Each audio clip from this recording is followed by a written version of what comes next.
I was whispering. That was the first thing she noticed. Lorenzo De Luca, the man who commanded rooms with nothing more than his presence, the man whose voice had never once dropped below confident, was whispering. Nia Brooks pressed her back against the cold stone wall of the vineyard corridor, white dress pooling at her feet, bouquet trembling in her hands. Through the carved wooden panels, she could hear every word he was saying to her. The other woman.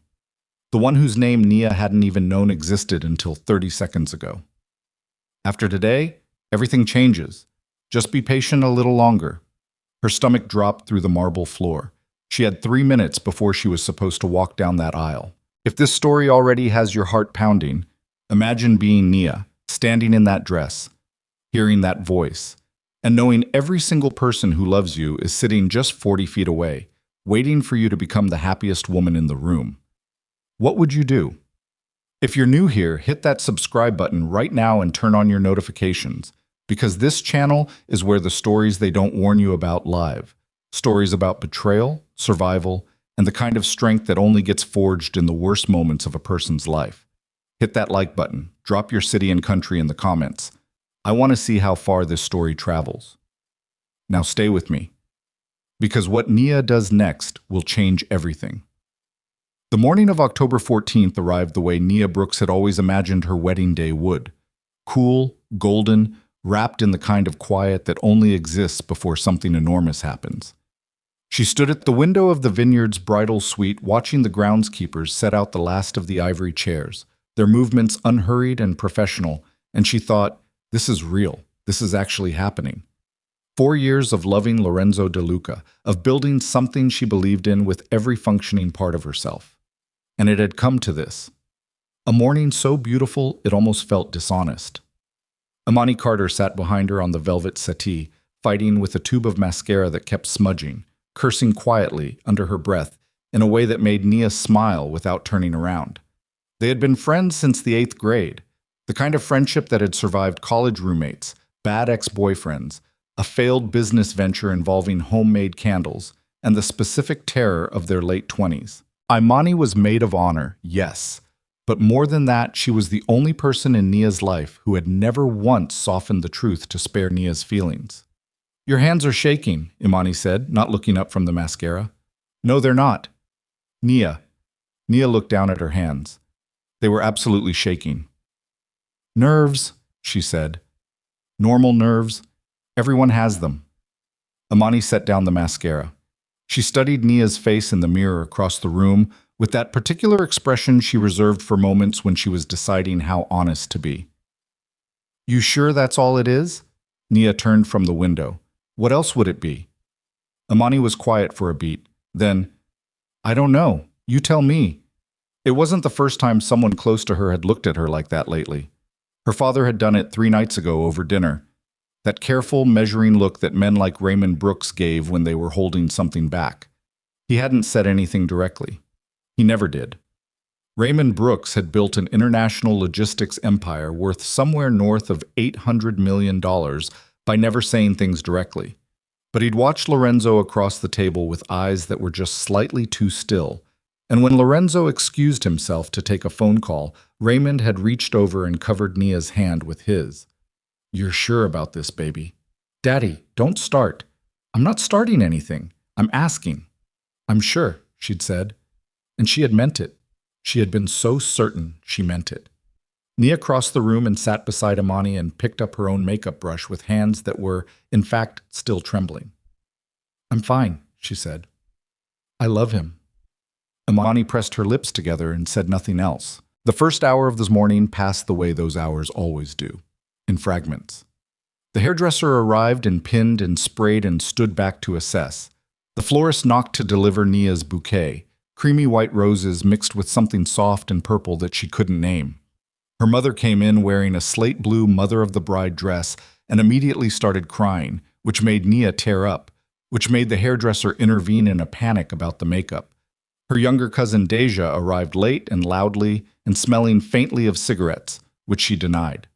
And through all of it, Nia was present, laughing in the right places, reassuring her mother, accepting champagne she barely sipped. But a part of her was somewhere else.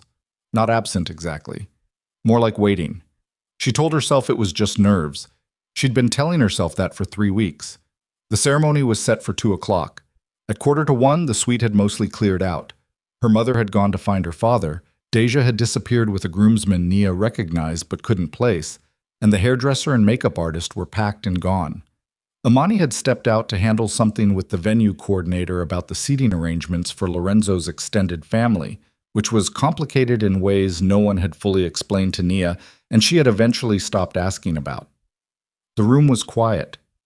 Nia was alone for the first time all morning. She sat at the vanity in her dress, a gown she'd fallen in love with the moment she'd pulled it from the rack 6 months ago, ivory satin with a long train, fitted at the waist, just formal enough to honor the occasion without making her feel like someone else. And she looked at her own face and tried to locate the feeling she was supposed to be having. Joy. Certainty. The clean, forward-moving feeling of walking towards something good. What she found instead was a tight, low-grade hum of something she couldn't name. She'd had it for a while. Weeks, maybe longer. The kind of feeling you develop very skilled ways of not examining directly.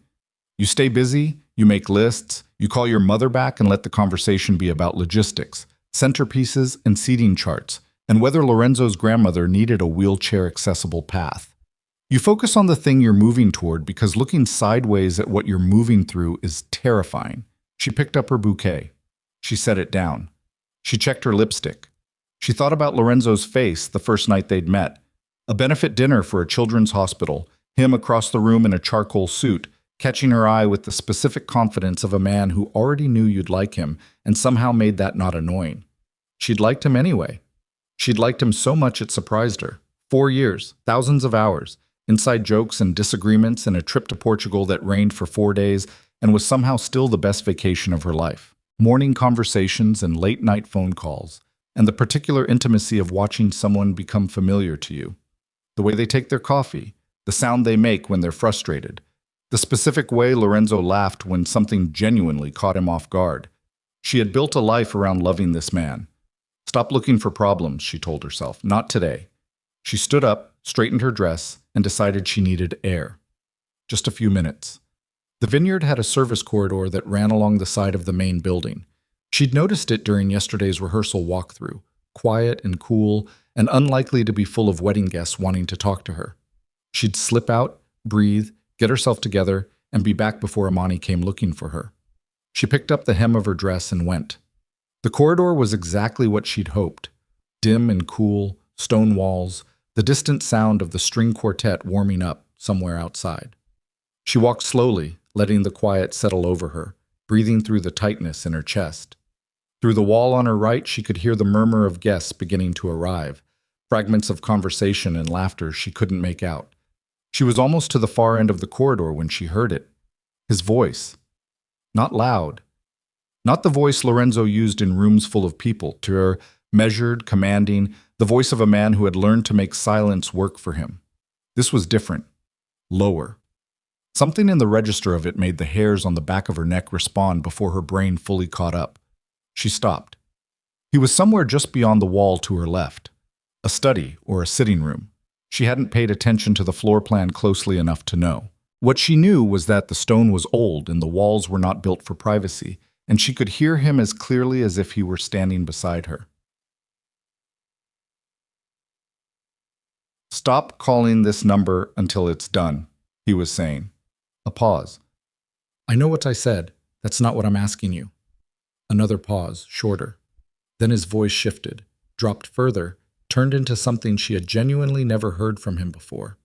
Something softer and more private than anything he'd ever offered her.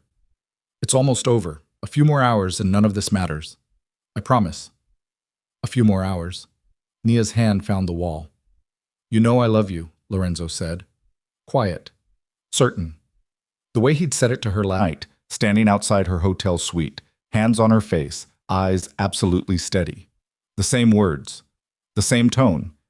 Except aimed somewhere else entirely. "This is the last time I have to ask you to wait." Her lungs stopped working. "Once it's finalized, once everything transfers, Nia signs the paperwork, the merger goes through, and we're done. I give it 8 months, maybe 10. Then I file, she gets her settlement, and we're out. Clean." She heard her name. She heard it in his mouth like a transaction item, like a line on a contract. Nia signs the paperwork. I file. We're done. The bouquet in her hands dropped 2 inches before she caught it. She pressed herself against the wall, and the cold of the stone went through the satin of her dress, and she understood, very slowly, the way understanding sometimes comes when your mind is protecting you from how fast it's arriving, that she had just heard the entire architecture of her future. Not the future Lorenzo had described to her over 4 years of careful construction. The real one. The blueprint under the blueprint. Her family's logistics corporation. The Brooks International Network. Her father's life's work. His legacy. A global freight and logistics empire that touched 6 continents. Lorenzo had been working toward it. Not toward her. Toward it. The marriage wasn't love. It was acquisition. She stood in that corridor for what felt like several minutes, but was probably 30 seconds. And she experienced something she could not have fully prepared for. The complete and simultaneous unraveling of 4 years of memory. Every moment re-examining itself. The benefit dinner, the Portugal trip, the morning conversations, his hands on her face last night. All of it suddenly turning over and showing her the other side, the side she hadn't been allowed to see, the machinery underneath. You thought he was falling for you. He was just being patient. She didn't cry. She noticed this about herself with a strange, distant clarity. She expected tears, braced for them, and they didn't come. What came instead was a stillness that settled over her like something heavy and irrevocable, like ice forming over water. Her hands stopped shaking. Inside the room, Lorenzo's voice had dropped to something inaudible, a murmur, then silence. She heard the soft click that meant he'd ended the call. She had 2 minutes before Amani would come looking for her. She pushed off the wall, straightened her gown with both hands, and walked back through the corridor the way she'd come. Each step was deliberate. She wasn't running. She wasn't panicking. She was very quietly doing something she would only understand the full shape of later. She was deciding who she was going to be for the rest of her life. By the time she reached the bridal suite, Amani was already there, looking at her phone with a furrowed expression that smoothed out into mild alarm when she saw Nia's face. What happened? Amani was across the room immediately, hands on Nia's arms. Nia, what happened? Nia set her bouquet on the vanity very carefully. She looked at Amani's face, her oldest friend, the one person she could trust with the most dangerous version of the truth, and she said, quietly and without any performance, "He's been lying to me, the whole time." Amani went completely still. I heard him on the phone. Nia's voice was level. She hated how level it was, because it didn't feel like calm. It felt like the moment before the temperature in a room drops enough to see your breath. There's someone else. And the marriage, us, it's not real. It was never real. He's going after my father's company. For a long moment, Imani just stared at her. Then, tell me exactly what you heard. So Nia told her. Quietly, precisely, the way she gave arguments in court. Sequenced, no editorializing, just the facts laid out in the order they occurred. And with every sentence, she watched Imani's expression move through disbelief and fury and something that looked almost like grief. And she understood that some part of Imani had suspected something, not this specifically, but something. When she finished, Imani said, "We cancel it, right now. I'll go get your father." No. Nia? No. Nia looked at herself in the vanity mirror. Her makeup was still perfect. Her hair was still pinned. She looked exactly like a woman about to walk down an aisle and marry the man she loved. "We're not canceling anything." Imani stared at her. "I'm sorry?" "He has 300 people out there." Nia's eyes met Imani's in the mirror. Every business partner, every political ally, every crime family he's ever courted. He's been waiting years for this moment. He thinks he's about to win everything. She paused. "I'm not going to take that away from him privately." Imani was silent for a long beat. "Nia, you're talking about walking toward a man who just, I know what I heard." She turned from the mirror. Her voice was still quiet, but there was something in it now that hadn't been there before. A temperature. Which is exactly why I'm not going to let him think for one more second that he got away with it. Imani looked at her for a long time. Then, slowly, "What do you need me to do?" Nia picked up her bouquet again, held it steady. "I need you to get into his office," she said. "He's been coordinating this for years. There are records. There have to be. Emails, recordings, something on that computer. She met Amani's eyes. I need you to copy everything. His office is going to be locked. His assistant has been flirting with my cousin Deja for 2 days, Nia said. Find Deja. Tell her I need a favor. Amani blinked. Then a slow, careful expression crossed her face. Not quite a smile. The expression of someone recalibrating. And you? Nia smoothed the front of her dress. I'm going to go find my father, she said, and I'm going to tell him everything. And then I'm going to stand at that altar and let Lorenzo De Luca believe with every cell in his body that he is 30 minutes away from the greatest victory of his life. She walked toward the door, stopped with her hand on the frame. And then, she said, without turning around, I'm going to take it from him in front of everyone he's ever needed to impress. She opened the door and stepped into the hall. Behind her, Amani stood very still in the empty suite. Then she picked up her phone, found Deja's number, and started to dial.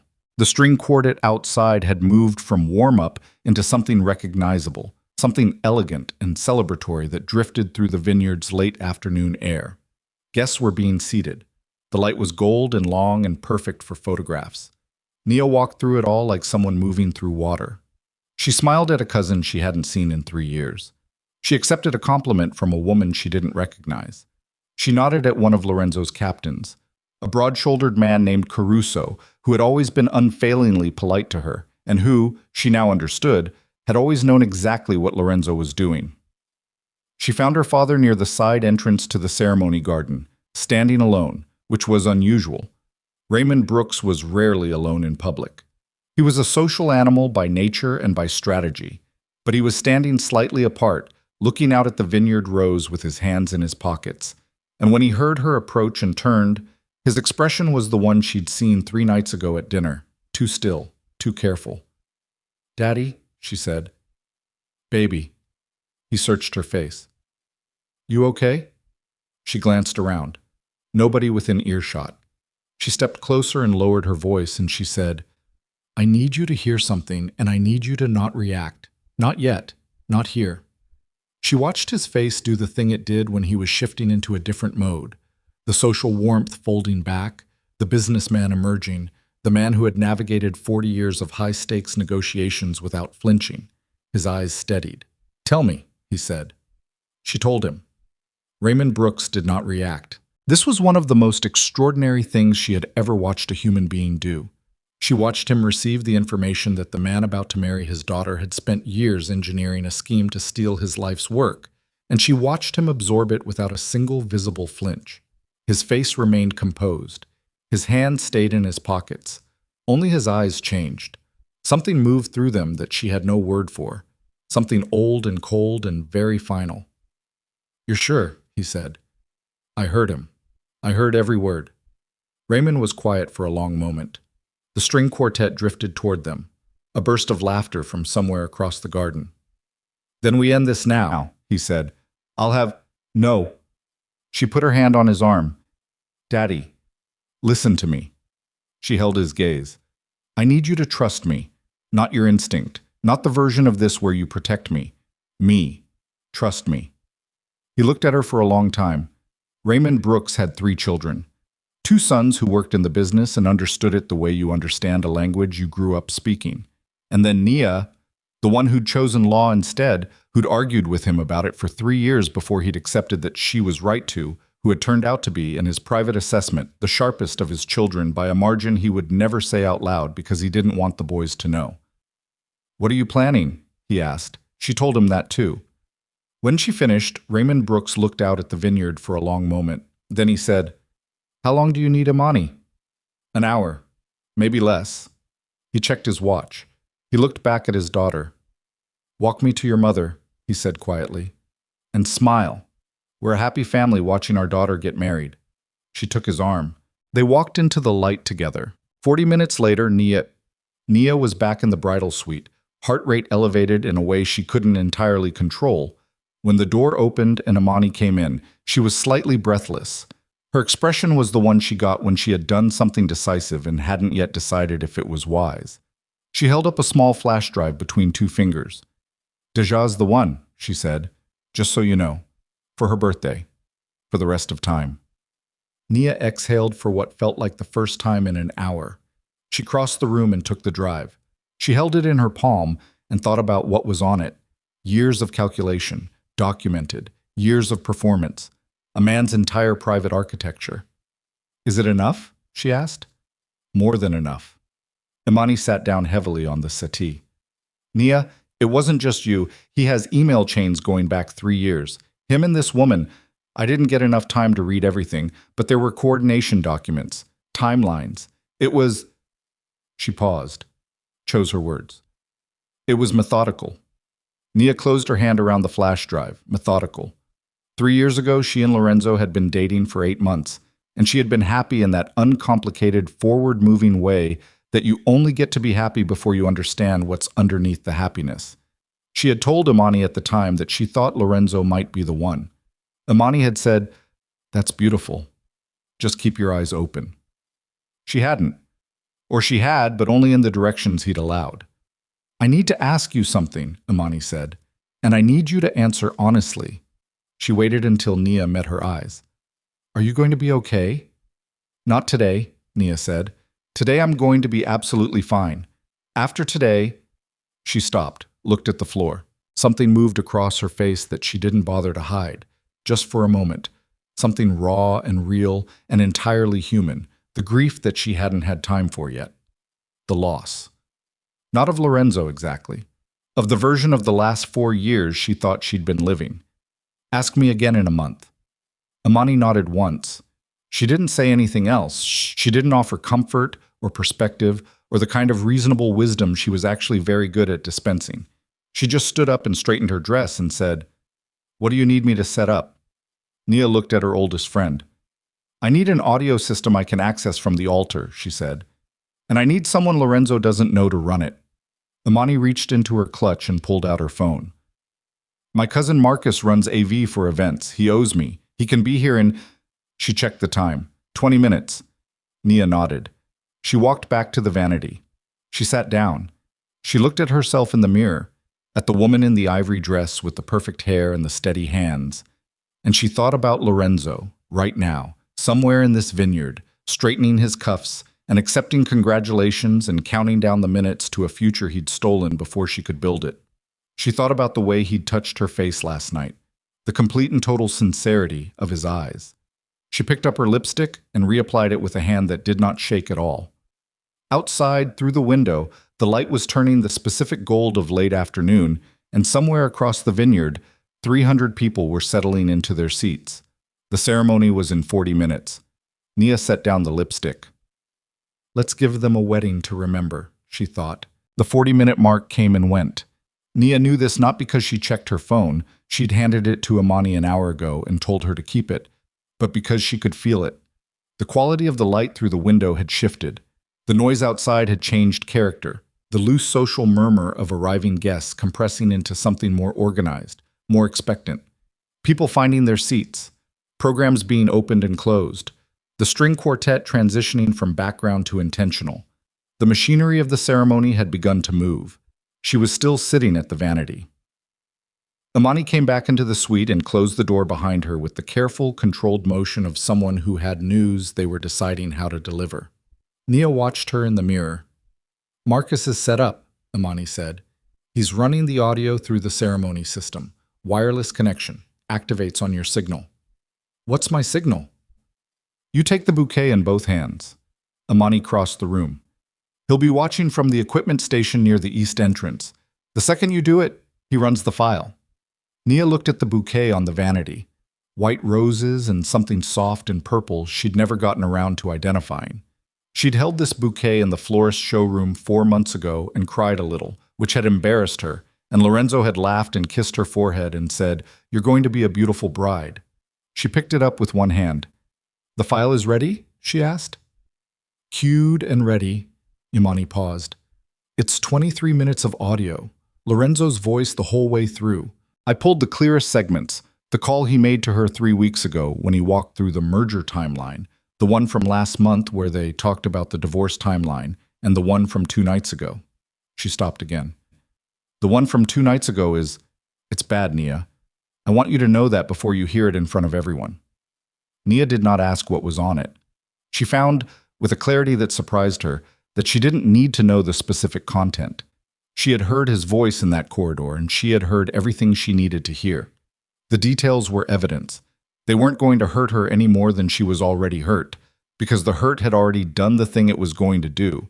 It had moved through her and settled somewhere low and permanent, and what was left in its place was not rage exactly, not grief exactly, but something colder and more functional than either.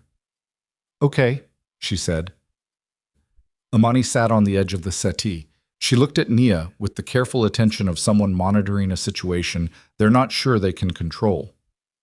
"Your father called while I was with Marcus. He's positioned. He's talked to the family attorneys. They're in the guest list, 3 of them. Apparently he had them come as a precaution. He told me he was doing that. He also—" Amani hesitated. "He asked me to ask you one more time if you're sure." "Tell him I'm sure." "Nia." "Amani." She turned from the mirror and looked directly at her oldest friend and said, with a quiet that was more unsettling than volume, "I'm sure. I have been sure since the moment I walked back from that corridor. There is no version of today where I let Lorenzo De Luca stand in front of 300 people and accept congratulations for something he stole." She paused. "Tell my father I'm sure." Amani looked at her for 3 full seconds. Then she nodded, stood, and reached for her phone. There was a knock at the door. Both women went still. The knock came again, 2 short raps, the particular pattern that Nia recognized as her mother's. She exhaled. "Come in." Denise Brooks opened the door in her slate blue dress, and her face was the face of a mother who had spent the last 3 hours in a state of emotional elevation and was now arriving at the door of the moment she'd been anticipating. She looked at Nia, at the dress, the hair, the bouquet, and her eyes immediately filled. "Oh, baby," she said. "Mom, please don't start again. We just fixed the makeup." "I'm not starting, I'm just—" Denise pressed her fingertips to her mouth and composed herself with visible effort. "You look so beautiful. You look exactly like—" She stopped, looked at Nia more carefully, tilted her head. Mothers were inconvenient that way. "You okay?" Denise asked. Her voice had changed register, the celebratory warmth dropping slightly, something more direct coming through. "You look a little—" "I'm fine," Nia said. "Nerves." Denise looked at Imani. Imani looked at the middle distance with the practiced neutrality of someone who had been a terrible liar for 30 years and had learned that not looking directly at the person was the closest she could get to covering it. Denise looked back at Nia. "Your father came and found me 10 minutes ago," she said slowly. "He said I should stay close to you today, that if anything happens, I should follow your lead and not react visibly." She paused. "Raymond Brooks doesn't say things like that without a reason." The room was very quiet. Nia stood up. She was a full 2 inches taller than her mother in her heels, and she looked down at her and made a decision. Not to lie, not exactly, but to give her the minimum truth that would keep her steady for the next hour. "Something has happened," she said quietly. "Something that changes today. But I need you to trust me, and I need you to do exactly what Daddy said. Stay close. Follow my lead. Don't react visibly, no matter what you see or hear." Denise stared at her daughter. The color had not drained from her face. Denise Brooks had not maintained a 30-year marriage to Raymond Brooks without developing a significant capacity for receiving difficult information without visible collapse. But something shifted behind her eyes. Something moved through her that Nia recognized as maternal fear, not the ordinary anxiety of a mother sending her child into an uncertain future, but the specific cold fear of a woman who has just understood that her child is already inside something dangerous. "Is Lorenzo—" She stopped, started again. "Does he know what you know?" "No," Nia said. Denise was quiet for a moment. Then she straightened. She smoothed the front of her dress with both hands in a gesture so automatic it was almost involuntary. She was 61 years old, and she had buried her mother, survived a business crisis that had nearly destroyed the family company 15 years ago, and raised 3 children to adulthood, and the spine that all of that had built was visible right now in the set of her shoulders. "Okay," she said. That was it. Just okay. Nia felt something in her chest loosen slightly. "The coordinator is going to come in 5 minutes to bring us to the garden entrance," Imani said. "We need to be ready." Denise reached out and straightened something on Nia's shoulder that didn't need straightening. Her hand stayed there for a moment. "Whatever it is," she said quietly, "you are your father's daughter." She squeezed once, stepped back, turned to the mirror to check her own face. Nia turned to do the same. The three of them stood in the suite in silence for a moment. The mother, the bride, the best friend, and the string quartet outside moved into something slower and more deliberate, and the afternoon light through the window turned the whole room gold. In 5 minutes, the coordinator knocked. They walked out together. The garden path to the ceremony was lined with potted olive trees strung with warm white lights that weren't strictly necessary in the daylight, but created a visual warmth that the event designer had clearly been proud of. Guests who hadn't yet found their seats moved past them, and Nia accepted their smiles and their whispered, "You look stunning," and their brief, excited embraces with a grace that cost her more energy than she had expected it to. She was almost to the entrance arch when she saw him. Not Lorenzo. His older brother, Marco De Luca, who stood just inside the garden entrance in a black suit that probably cost more than most people's monthly rent, talking quietly to a man Nia had met twice and remembered only as one of the family's financial advisors. Marco was 44, heavier than Lorenzo, with the same dark eyes, but a face that had always struck Nia as harder, less practiced at warmth. He'd been polite to her over the years in the way powerful men are polite to the women their brothers choose, assessingly, carefully, with a particular quality of attention that felt less like friendliness and more like appraisal. He saw her coming. Something moved across his face. Not surprise exactly, more like recognition, the specific recognition of someone who has been monitoring a situation and has now received a data point they were anticipating. He said something to the financial advisor, who nodded and moved away, and he stepped forward to greet her. "Nia." He kissed her cheek. Formal. Correct. "You look wonderful." "Thank you, Marco." "Nervous?" "A little," she said, and smiled in the way she'd been smiling for the last 2 hours. Present, controlled, giving away nothing. Marco held her gaze a beat longer than social convention required. His eyes were doing the thing she'd noticed men in his world do. A rapid, comprehensive assessment that was not unkind but was absolutely not casual. "Lorenzo is very happy today," he said. "Good," she said. "So am I." Another beat. His eyes moved to Amani, who was standing 2 steps back with the expression of someone maintaining aggressive social neutrality, then back to Nia. "He's been looking forward to this for a long time," Marco said. His voice had modulated slightly. Less ceremony, more something else. "This merger of families, this partnership." Partnership. The word landed on her like a stone. "As have I," she said. She held his gaze. Something passed between them in that moment. She wasn't entirely sure what, only that it was not nothing, and that Marco De Luca was not as certain of his brother's position as he'd been 30 seconds ago. He'd been watching for something. He hadn't found what he expected. "Enjoy the ceremony," she said, and moved past him into the garden. She heard him behind her, very quietly, say something to someone she couldn't see. She didn't turn around. The coordinator materialized at her elbow. A small, precise woman in a headset who communicated entirely in controlled urgency and steered her toward the entrance position. Her father appeared from the side in his morning coat and fell into place beside her. He looked at her once, a quick, direct look, and she gave him a small nod. Raymond nodded back. The music shifted. Not to the processional yet. There was a vocal piece first, a soprano her mother had chosen, something in Italian that floated out over the garden and over the 287 heads currently arranged in ivory chairs facing an altar draped in white flowers and greenery. Nia could see the altar from where she stood, could see the officiant, could see the 3 groomsmen in their black suits, could see Lorenzo. He was standing at the altar with his back half turned to the entrance, speaking quietly to his best man, Sal Benedetti, a compact, sharp-faced man who'd been Lorenzo's closest ally since their 20s and who, Imani's research had revealed, had known about the plan from the beginning. As the soprano began, Lorenzo turned toward the entrance, and even from this distance, Nia could see him locate her and respond. A shift in his posture, a settling of his shoulders, the particular stillness that moved through him like a current. He was so good at this. That was the thing she kept returning to, the thought that kept surfacing through the cold steadiness she'd built around herself. He was so genuinely, extraordinarily good at this. 4 years of looking at her like she was the fixed point in his world, and not once, had she felt the performance in it. That was either the most impressive acting she had ever encountered or evidence of a compartmentalization, so total it was almost pathological. She wasn't sure which was worse. The soprano finished. A small silence.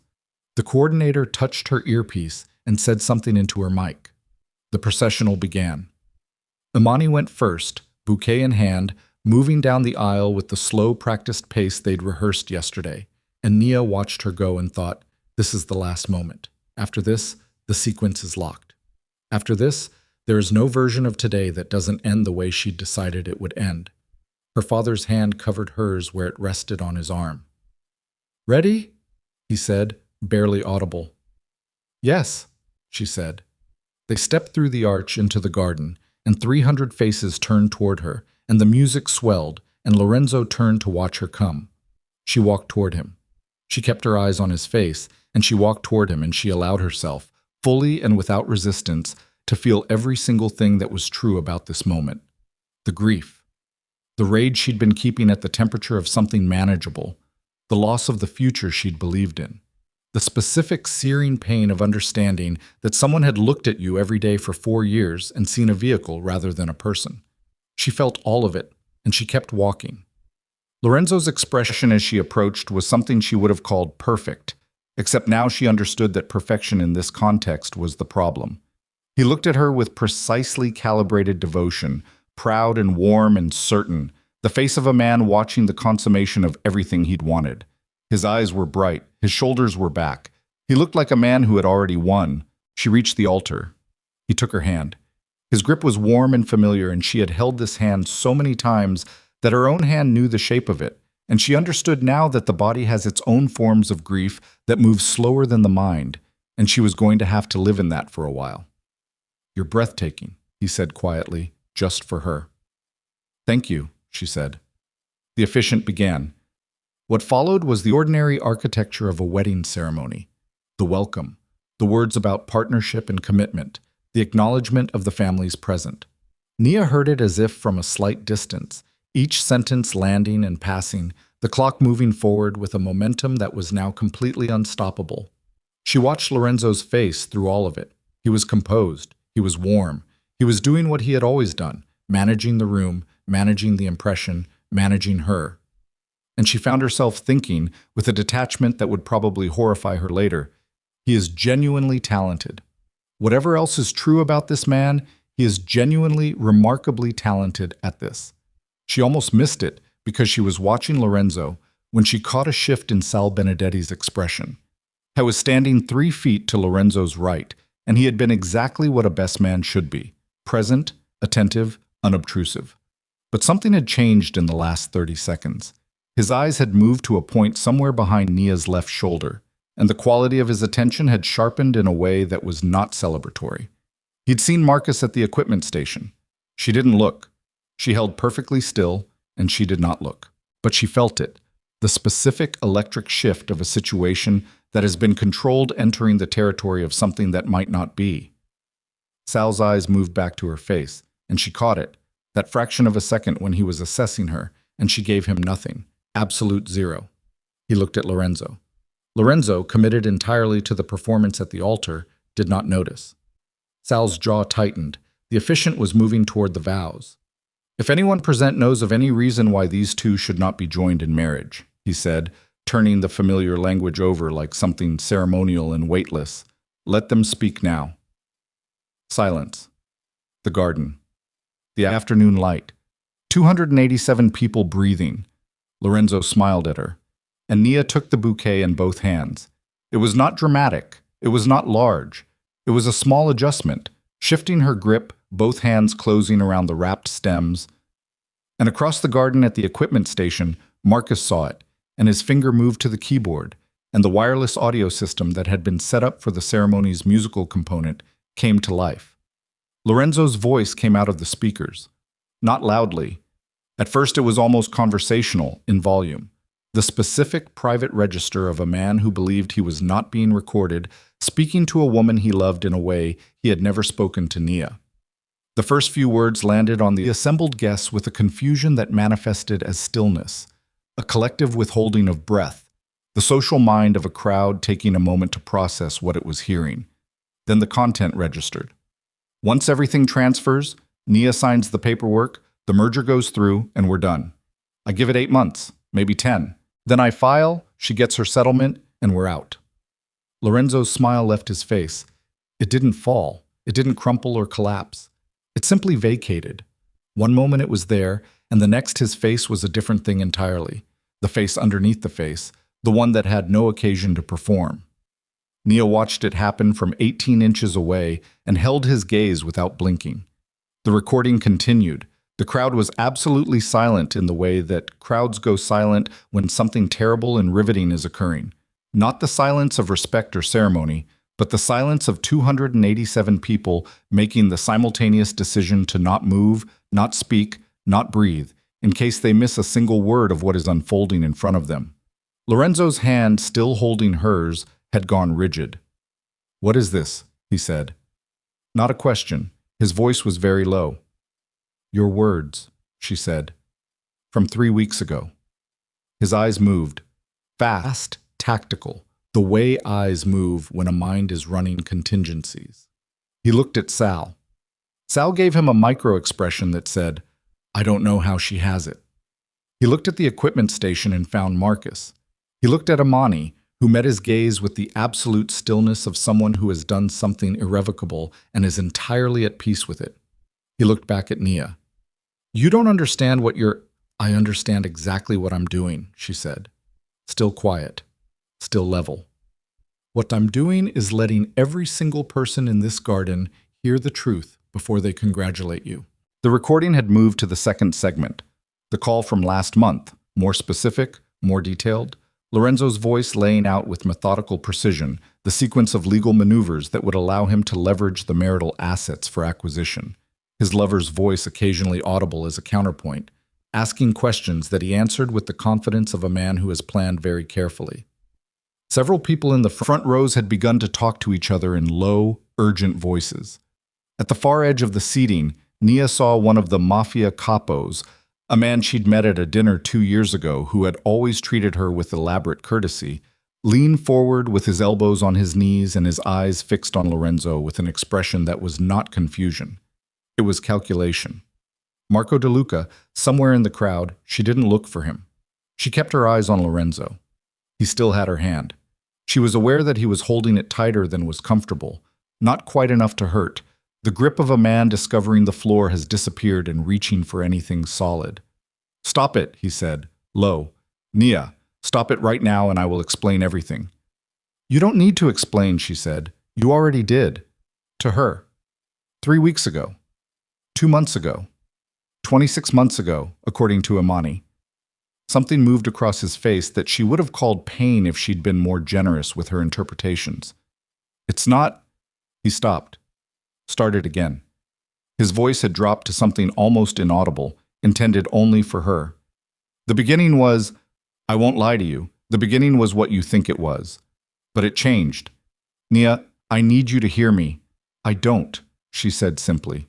"It changed because you—" He was speaking faster now, still low, and she could hear in his voice the specific quality of a man who has spent his entire life being able to talk his way through things, discovering that he is outside the territory where that works. "You were never supposed to be. I didn't plan to." The recording reached the segment from 2 nights ago. She heard her own name in his voice, in a context that removed every last ambiguity. She watched him hear it too. His hand released hers. Not angrily. Not dramatically. It just released, as if the muscle had simply stopped working. He stood at the altar in front of 300 people and listened to his own voice dismantle the architecture of everything he'd built. And Nia stood across from him and breathed through the specific, extraordinary pain of a woman who loved someone she was also destroying, and neither of them looked away. The recording ended. The garden was so quiet that she could hear the wind moving through the olive trees along the path. Then Raymond Brooks, in the front row, stood up. He didn't say anything. He just stood up, and the action itself. Raymond Brooks rising to his feet in a room full of people who all understood who Raymond Brooks was, had the quality of a declaration. Two of his attorneys, seated elsewhere in the crowd, stood up as well. Lorenzo's eyes moved to Raymond. Raymond looked back at him with the expression of a man who has not lost his temper because he has never needed to lose his temper to be dangerous. "Lorenzo," Raymond said. Conversational, quiet, devastating in its calm. "I think we should have a conversation about the DeLuca Group's existing contracts with Brooks International, given what my daughter and I have spent the afternoon reviewing." The capo at the far edge leaned back in his chair. Sal Benedetti had gone completely still. Lorenzo did not respond to Raymond.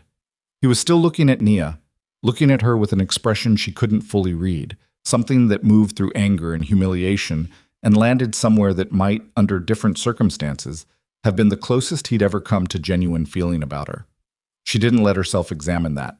It wasn't safe to examine it. "Nia," he said. One word, just her name. She looked at him for a long moment. Then she looked down at her left hand. At the ring, the diamond that was almost aggressively large, the ring he'd put on her finger 6 months ago on a rooftop in the city with the skyline behind them and what she'd believed was a love story in front of them. She looked back up. And in front of everyone who mattered to Lorenzo DeLuca, every ally, every rival, every power broker and crime family representative and political contact and business partner he had assembled to witness what was supposed to be his finest hour, she reached down, took the ring between her thumb and forefinger, and removed it from her hand. She held it for a moment. "You thought you were buying access to my family's company," she said. Her voice was steady and clear, and it carried across the silent garden without effort. "You built a plan around the assumption that I could be managed, that my love for you was a liability you could use." She set the ring down on the altar between them. "You never understood," she said, "that my loyalty was worth more than everything you were trying to take." She picked up her dress. She turned away from him, and she walked back down the aisle through the silence of 300 people who had just watched a man's empire begin to crack. And she did not look back, and her hands did not shake. And the afternoon light hit her face as she walked through the arch and back into the garden path, and she thought, "This is not the end. This is the first moment of something I don't have a name for yet." Behind her, she heard the first voice rise, not Lorenzo's. One of the capos, she thought, or maybe one of the financial men. A voice asking a question that Lorenzo was going to have a very hard time answering. Then more voices. Then the low building sound of a room full of powerful people recalibrating. She kept walking. Imani fell into step beside her without a word, close enough that their arms touched. Her father appeared on her other side 30 seconds later, his hand finding the small of her back briefly. There and then gone, the way Raymond Brooks expressed things he didn't have language for. Nobody spoke. The vineyard was long and beautiful in the afternoon light, and behind them the ceremony garden was beginning to sound like the aftermath of something historic. And ahead of them was a parking area and 3 cars and the beginning of a drive back to the city.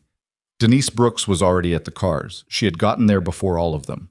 She was standing with her purse in both hands and her eyes were dry, and her face was the face of a woman who has just watched her daughter do something that would require a great deal of processing later, but who understood in this moment that processing was not the priority. She opened the car door. She looked at Nia. "Come on, baby," she said. "Let's go home." Nia got in. The door closed. And in the vineyard behind them, the sound of Lorenzo DeLuca's world shifting on its foundation continued to grow. The car ride back to the city took 47 minutes. Nobody talked for the first 20. Nia sat in the back seat between her mother and Imani, still in the dress. The train gathered in her lap in a way that was increasingly uncomfortable and that she couldn't bring herself to care about. The city materialized gradually outside the window. First highway, then the outer neighborhoods, then the grid of downtown Chicago assembling itself block by block in the early evening light. She watched it come without really seeing it. Her mother held her hand the entire way. Not squeezing, not rubbing, just holding. The steady, warm weight of it, present without demanding anything from her. Nia was grateful for that in a way she couldn't have articulated.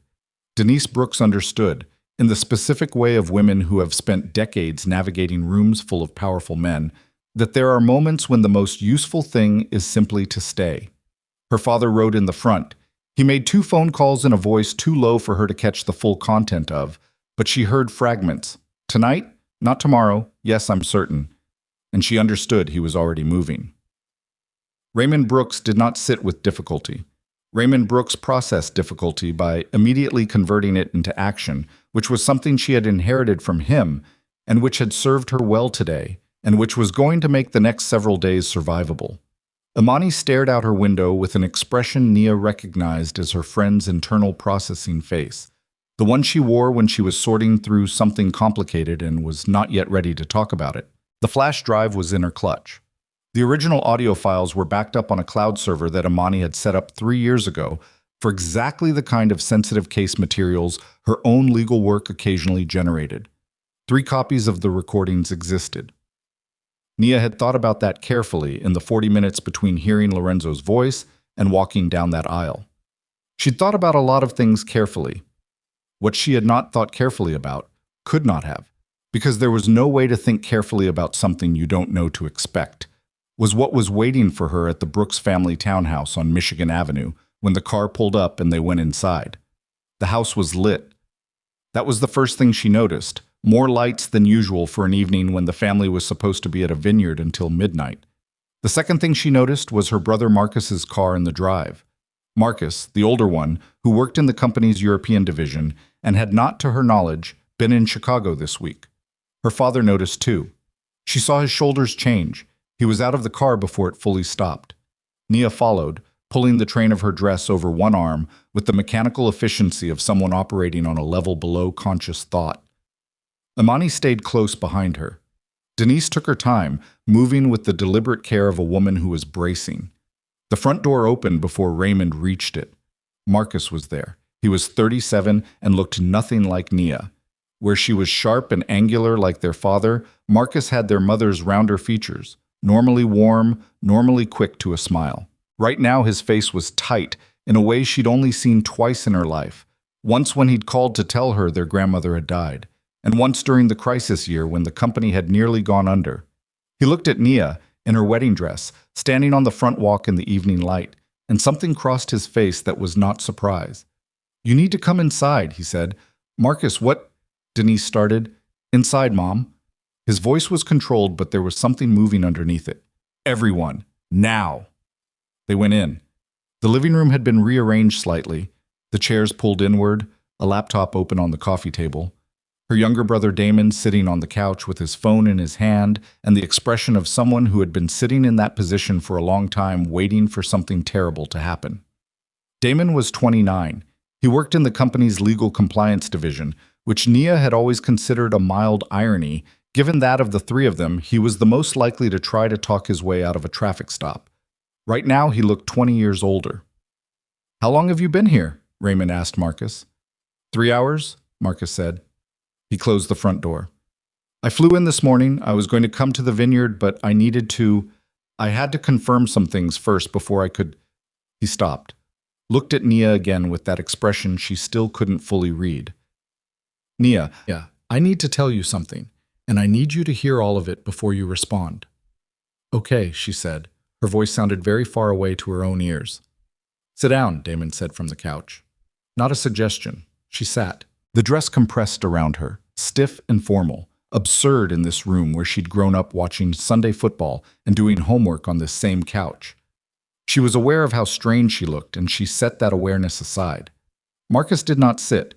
He moved to the laptop and turned it so she could see the screen. On it was an email chain, long, the kind that had been forwarded and replied to enough times that the original header was buried 3 screens down. "I've been working the Amsterdam office for 8 months, he said. "You know that. What you don't know is what I found 6 weeks ago in the European freight contracts." He pointed at the screen. "Lorenzo's organization has had a subsidiary company operating under a Belgian holding company called Meridian Logistic Partners, embedded in our European contract network for 4 years. Nia looked at the screen. "They're not a vendor," Marcus continued. "They're a pass-through. They've been siphoning routing data, our client lists, freight corridors, partner agreements, and sending it to a data analysis firm in Luxembourg that is, if you go 3 layers down the corporate structure." He paused. "Owned by Lorenzo De Luca." The room was quiet. "For 4 years," Raymond said. It was not a question. "At least 4. I've traced it back that far. There may be more." Nia looked at the email chain on the screen. Her eyes moved down it. Not reading every word, not capable of that right now, but registering enough. The pattern of it. The methodical, layered patience of a plan that had been running not for years, but potentially for the entire length of her relationship with Lorenzo. They have our client data, she said. Some of it, yes. How much is some? Marcus's jaw tightened. European operations, which is 38% of total revenue, Damon said from the couch. His voice was flat. I ran the numbers this afternoon. Nia stared at the screen. What she felt in that moment was not what she expected to feel. She'd expected another wave of the grief-adjacent thing she'd been carrying since the corridor, or more of the cold, functional anger that had gotten her through the ceremony. What she felt instead was something different, and in some ways worse. A specific kind of vertigo, the sensation of a floor you thought was solid, revealing itself to have been hollow the whole time, and the hollow going down further than you'd imagined. She had walked away from Lorenzo today, believing she had won something, believing the recordings, the witnesses, the public exposure, believing all of it had given her family the advantage, that they had caught him before he could complete the plan. But the plan had not been what she thought it was. The marriage, her, the altar, the ring, the acquisition of formal family alliance, that had been one piece of it, one mechanism among several. And while she had spent the last several hours surgically removing that piece, the other mechanisms had been running for 4 years, quietly, in Belgium and Luxembourg, and wherever else she hadn't looked. He doesn't need the marriage, she said slowly. No, Marcus said. He already has the data. Yes. So today, she stopped. She looked at her hands. She thought about the vineyard, the recording playing over the speakers.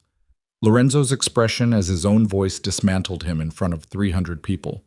She thought about the specific satisfaction she had felt walking away from that altar. Today I took away one piece of something that was already mostly complete. Nobody corrected her. Denise sat down on the arm of a chair with the careful movements of a woman managing something physical. Raymond stood very still in the middle of the room. Damon stared at the floor. Tell me the rest, Nia said. All of it. Whatever you came here to tell me. Marcus looked at her for a moment. Then he pulled up another document on the laptop. A corporate structure diagram, names and arrows and subsidiary relationships rendered in the clinical language of a financial investigation. The data they've been collecting isn't just client lists, he said. It's pattern data, routing intelligence. They know how we move freight, our methods, our timing, our partner relationships. That's competitive advantage data. He paused. If they share it with a competitor or use it to build a competing operation, we lose significant market position. Contracts we've held for 15 years become vulnerable. Can we prove it's theft? Nia asked. She was in attorney mode now. She could feel it happening, the emotional circuitry rerouting itself into professional function. It was a survival mechanism she'd developed in law school and refined over a decade of practice, and she was grateful for it right now in a way that was almost physical. We have the corporate structure and the data access logs, Marcus said. We don't have a direct paper trail showing Lorenzo authorizing the access. The Belgian company is insulated. Who ran the Belgian company? Marcus glanced at Damon. Damon said carefully, the registered director of Meridian Logistic Partners is a woman named Celeste Aurore, French national, based in Brussels. Nia was very still. Is she... She stopped. Is she the one from the recordings? The silence in the room was its own answer. She sat with that for a moment. Celeste. A name. A French national in Brussels who had spent at minimum 4 years being the operational mechanism of Lorenzo's corporate espionage, while simultaneously being the woman he loved, or said he loved, or whatever approximation of love Lorenzo De Luca was actually capable of. Both things. She had been both things. She's not just the mistress, Nia said. She's the architect. She appears to be, yes, Marcus said. From what I can reconstruct, the data access, the corporate structure, the timing, she's been running the technical side of this. Lorenzo has the vision and the resources. She has the execution. Nia stood up.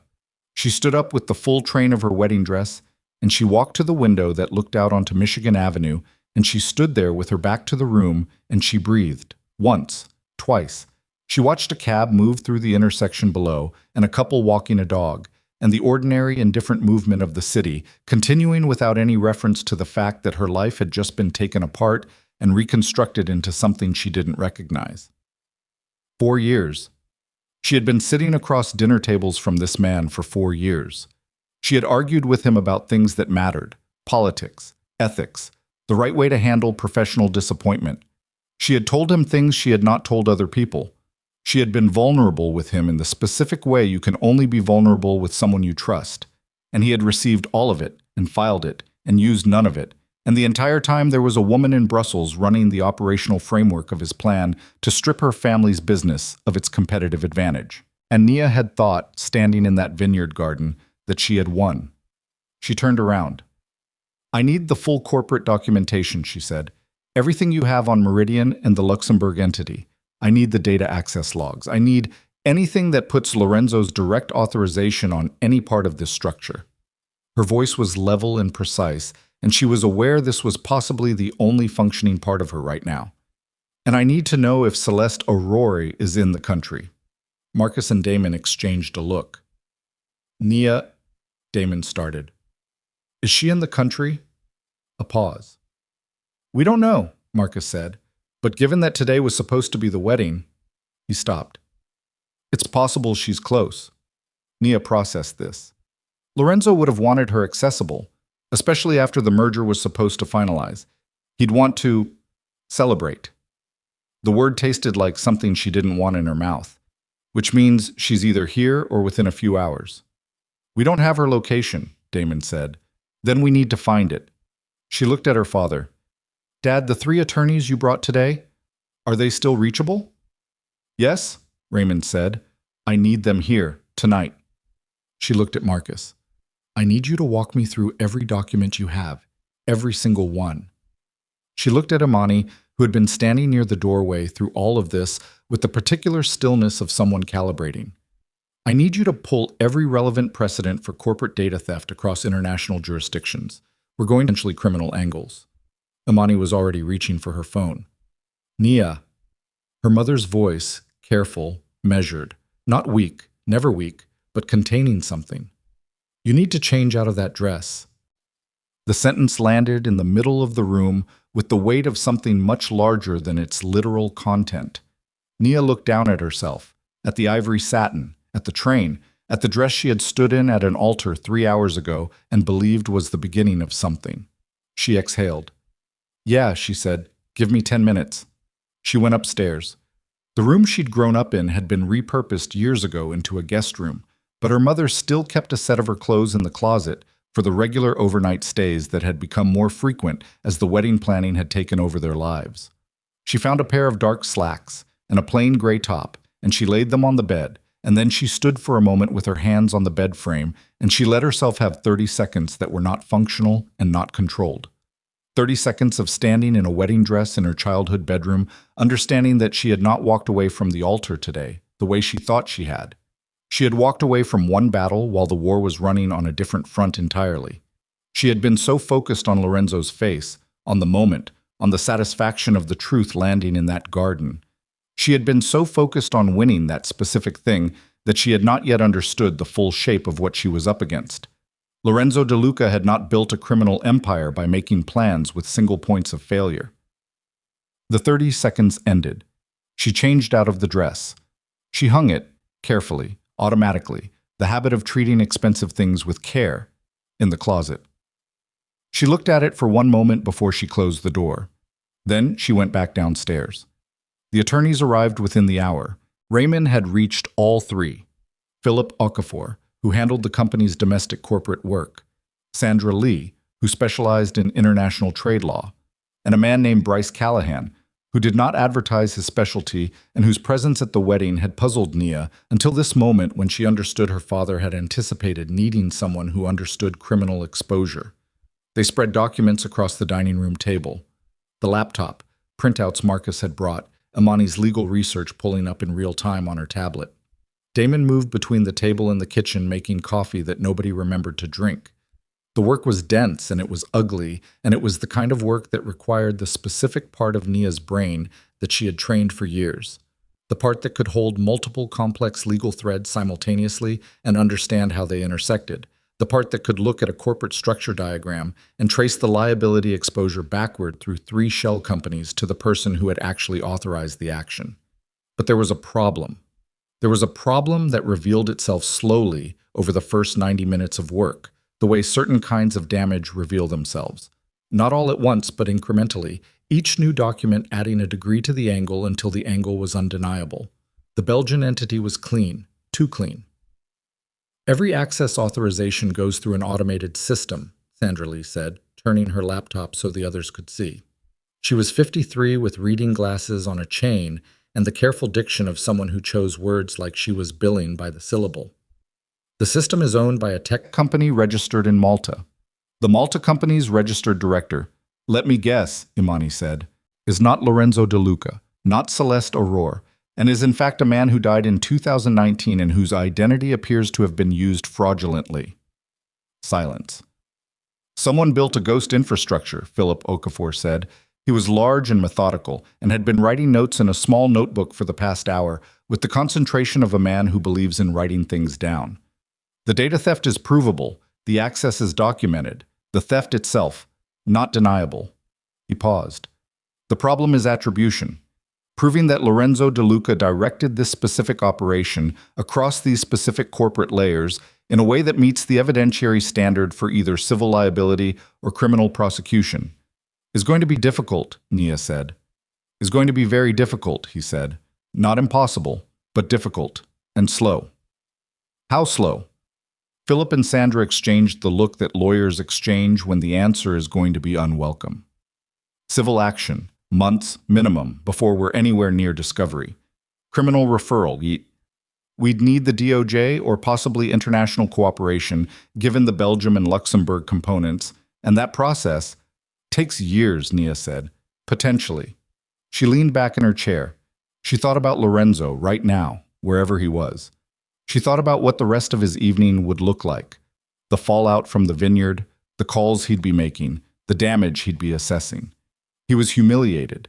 He was exposed publicly in ways that would cost him politically and socially and within his own organization. She had done that. She had done it deliberately, and she stood behind it.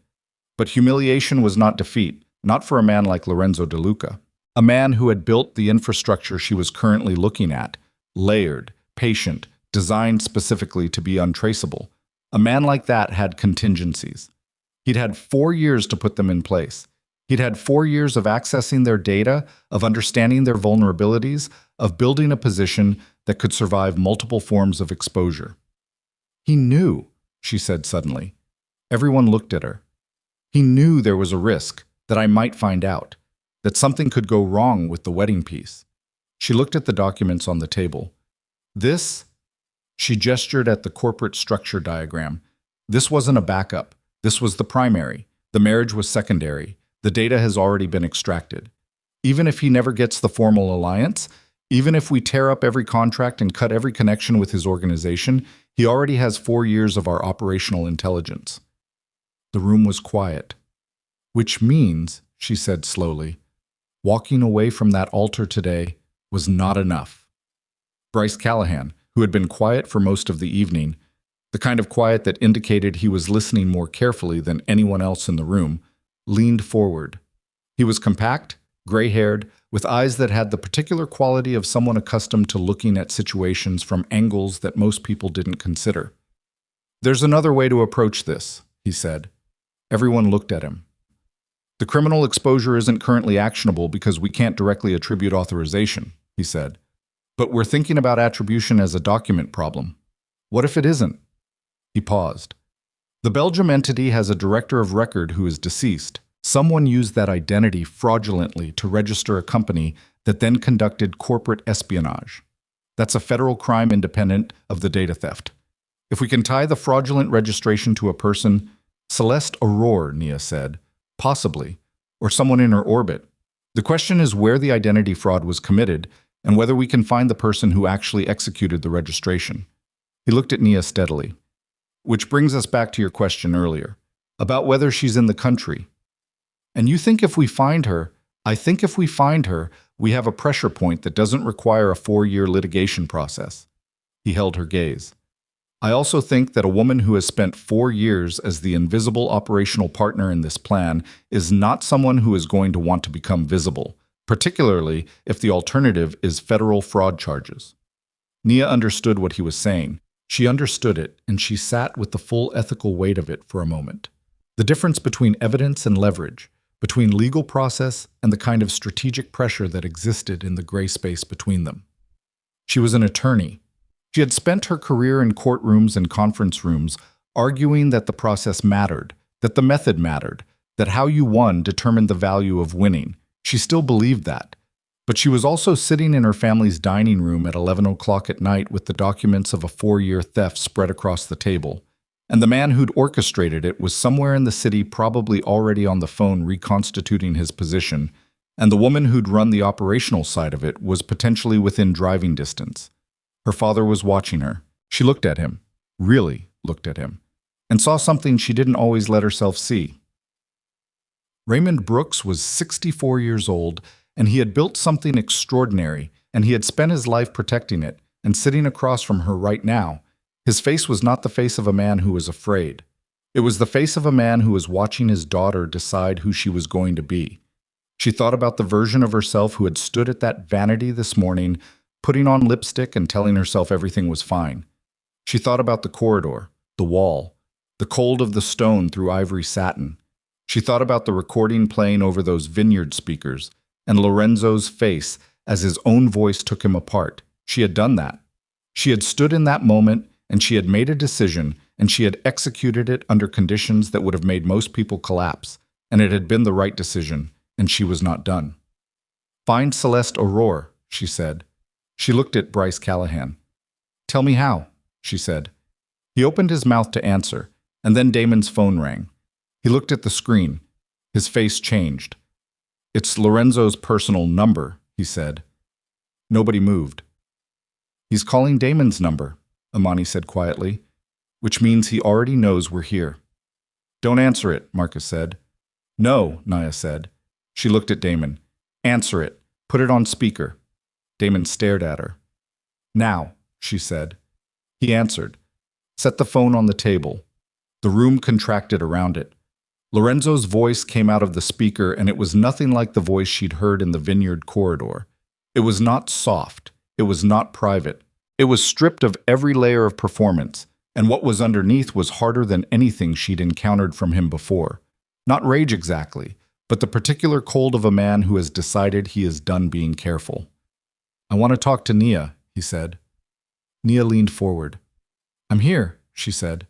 A pause, shorter than she expected. "You made your point today. I'm not going to pretend you didn't." Another pause. "But you need to understand something. What you found, the recordings, whatever Amani pulled off my computer, that's one layer of this. One." His voice was steady in a way that should have been a warning. "You don't have the full picture." "Then give it to me," she said. "Not over the phone." A beat. "There are people involved in this who are not going to respond to what you did today the way I did. There are people who see your father's company as an asset they have a claim on, and they are not going to consider a public embarrassment at a wedding as resolution." He paused. "What you started today, I need you to understand what you started." The room was absolutely silent. "Are you threatening me?" Nia asked. "I'm informing you," Lorenzo said. "There's a difference. I'm telling you that this is bigger than us. What happened in that garden today, it sent a signal. And some of the people who received that signal are not people who negotiate." The temperature in the room had dropped several degrees. "Who?" she said. A pause. "Nia." His voice changed, just slightly, just enough. Something human moved through it that she was not prepared for. "I did what I did for reasons I'm not going to defend right now. But I'm calling because what's coming, if you don't know what it is, you can't protect your family." Another pause. "Meet me, not tonight, tomorrow. Somewhere you choose, somewhere you feel safe. Let me tell you the rest." She looked up at Bryce Callahan. He was writing something in a notepad. He turned it so she could read. "Ask him about the commission." She looked at the words. "The Mafia commission," she said into the phone. "The families that were at that vineyard today. Is that who you're talking about?" Silence. longer than any of the previous ones. "Meet me tomorrow," Lorenzo said. "Please." And in the weight of that silence, in the specific quality of what he wasn't saying, Nia understood that she had not, in fact, dismantled Lorenzo's plan today. She had destabilized it, which was different. And in the process, she had exposed her family not to one man's scheme, but to the interest of an entire network of people who had been watching that vineyard today and who had just seen the Brooks family's loyalty, their knowledge, and their willingness to fight become publicly visible. She had made them a target, not for Lorenzo. For everyone Lorenzo answered to. She sat very still in her family's dining room with the phone on the table and her father's eyes on her face and the weight of what she'd set in motion pressing down on her from every direction, and she thought, this is not a legal problem. This is not a corporate problem. This is the moment where everything I know how to do stops being enough. She picked up the phone. She took it off speaker. She put it to her ear.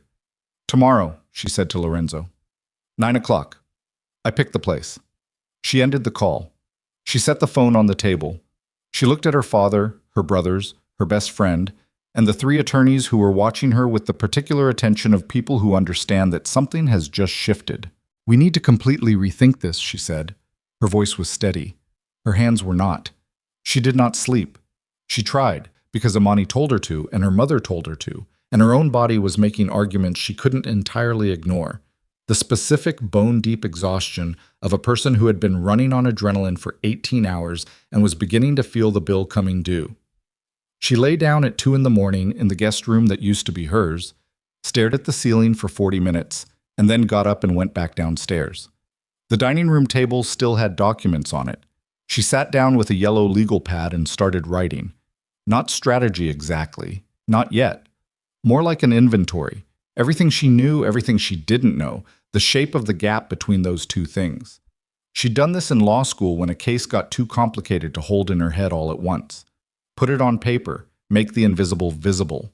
Find the thing you've been assuming without knowing you're assuming it. She wrote for 2 hours. At 4:30, Bryce Callahan came downstairs in the same clothes he'd been wearing the night before, which told her he hadn't slept either. He poured himself coffee from the pot someone had left on and sat across from her without asking whether she wanted company. She turned the legal pad so he could read it. He read it. He drank his coffee. He added 3 lines at the bottom in his own handwriting and turned it back. She read what he'd written. The commission meeting. Who called it and when? Celeste's role in the commission's interest? Is she theirs or his? Lorenzo is calling to warn you or to manage you. Know which before tomorrow. She looked at the 3rd line for a long time. You think he might be managing me, she said. I think a man who built what he built doesn't make emotional phone calls, Callahan said. He called for a reason. The question is whether the reason he gave you is the real one. He said there are people who won't see what happened at the vineyard as resolution. That's true regardless of whether it's the real reason he called. Callahan set down his cup. The commission families were all there. They saw what you did. They saw Brooks family operations exposed as the target of a DeLuca scheme. That makes your family interesting to them in a way it wasn't before. Interesting isn't good. Interesting is never good, he said flatly. What I need you to consider is that Lorenzo calling you, giving you the warning, asking for the meeting, may be his way of inserting himself back into your decision-making process. He lost the marriage. He doesn't have formal alliance. But if he's the one brokering your safety, he becomes necessary, she said. He becomes relevant, which for a man who just had his relevance publicly demolished is almost as good. She sat back. Outside, Chicago was doing what Chicago does at 4:30 in the morning. Still, cold, the lake wind moving through the streets with the indifference of something very old. She could hear it faintly through the window. She had grown up in this city. She knew its sounds. Right now they felt like the sounds of something she was about to be asked to leave behind. I'm going to the meeting, she said. I know. But not to negotiate with him. Callahan looked at her. If Lorenzo is the warning, she said, then the meeting is where I find out what the warning is actually protecting. Him or us. She paused. Either way, I need to be in that room. Callahan picked up his coffee. Then we spend the next 4 hours making sure you're not walking in blind. Tell me what you need. Everything your brother Marcus has on the commission family's business intersections with DeLuca. I want to know who in that vineyard yesterday had the most to lose from Lorenzo's position weakening, and who had the most to gain. He paused. And I want to know if Celeste Aurora has ever appeared on any of their radar, independently of Lorenzo. You think she has her own relationships with them? I think a woman who built a 4-year corporate espionage operation with that level of sophistication is not someone who exists only in relation to one man. He held her gaze. If she's been operating independently, if she has her own standing with some of these families, then what you're dealing with is not Lorenzo's plan. It's hers, and he might be as much a mechanism to her as you were supposed to be to him. The room was very quiet. Nia picked up her pen. She started writing again. The morning came in gray and cold, which felt appropriate. By 7:30, Marcus had sent 12 documents from his laptop upstairs.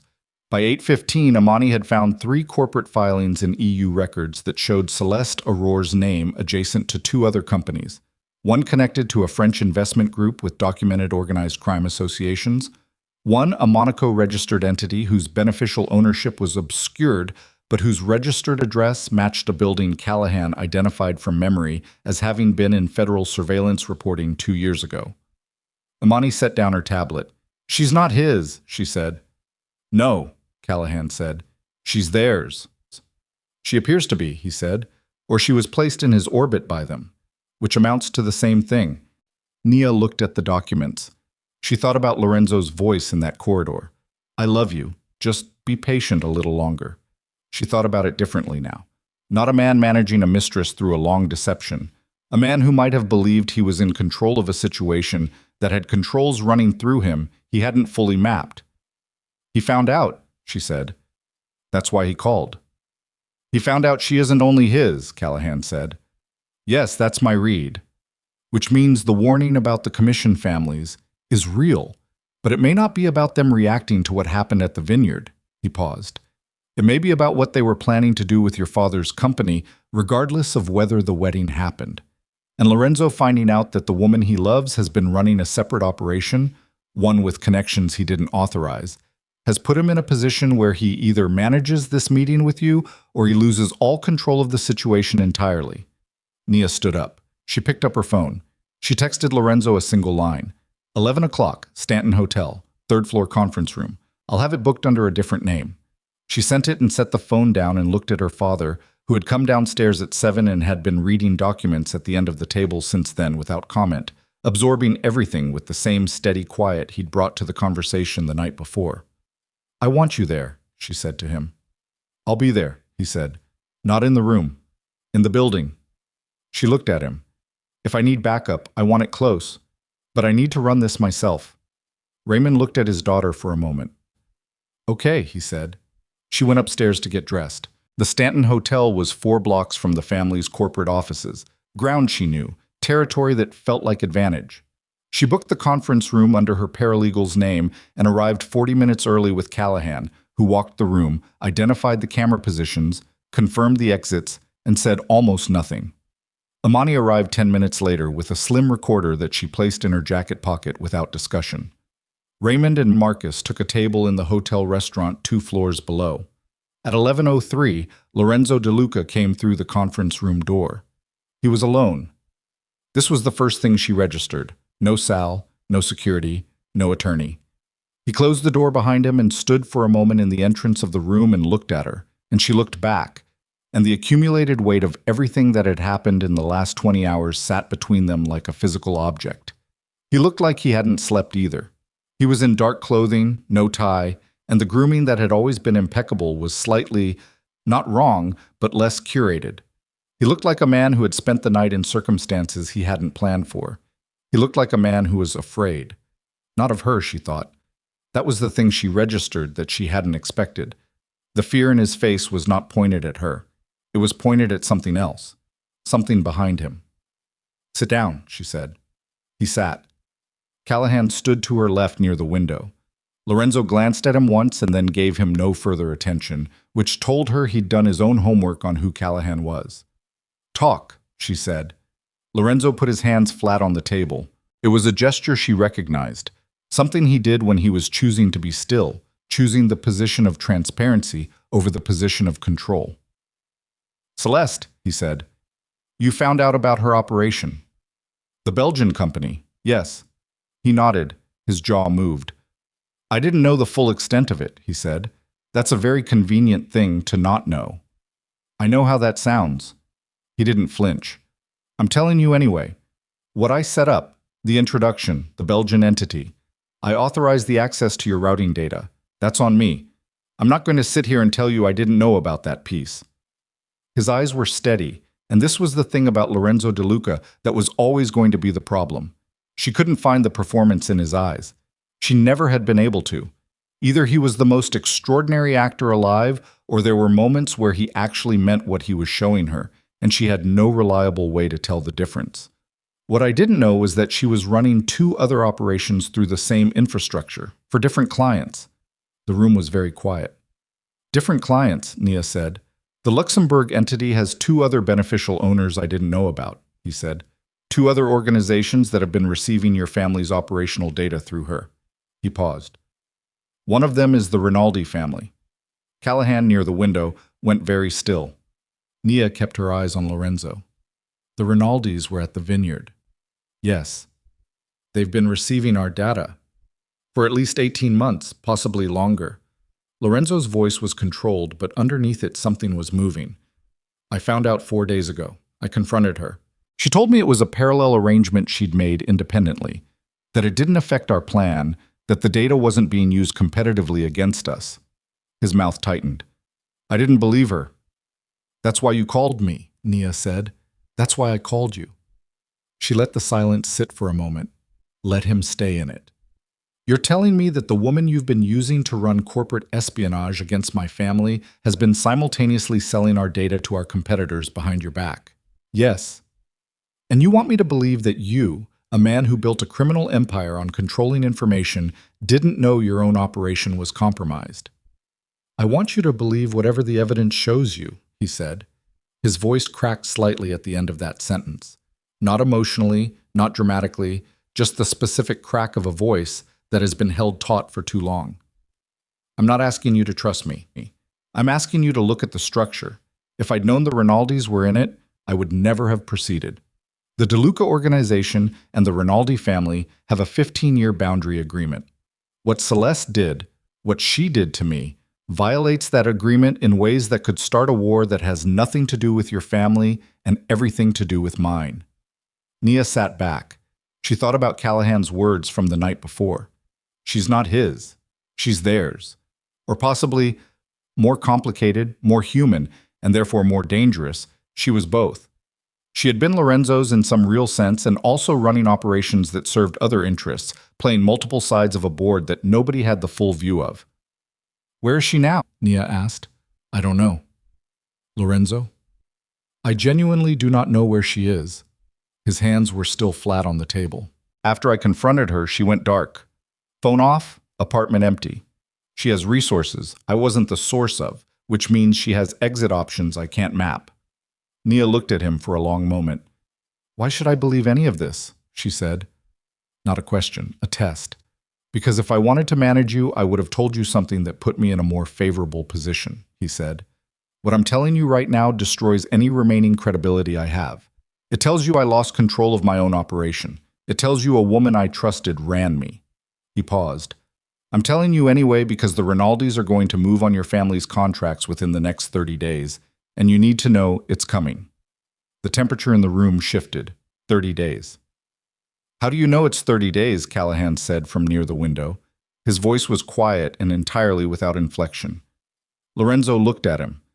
Because I have a contact in the Rinaldi organization who told me they've already begun approaching 2 of Brooks International's largest European clients, preemptively, using route and pricing data that could only have come from Celeste's operation.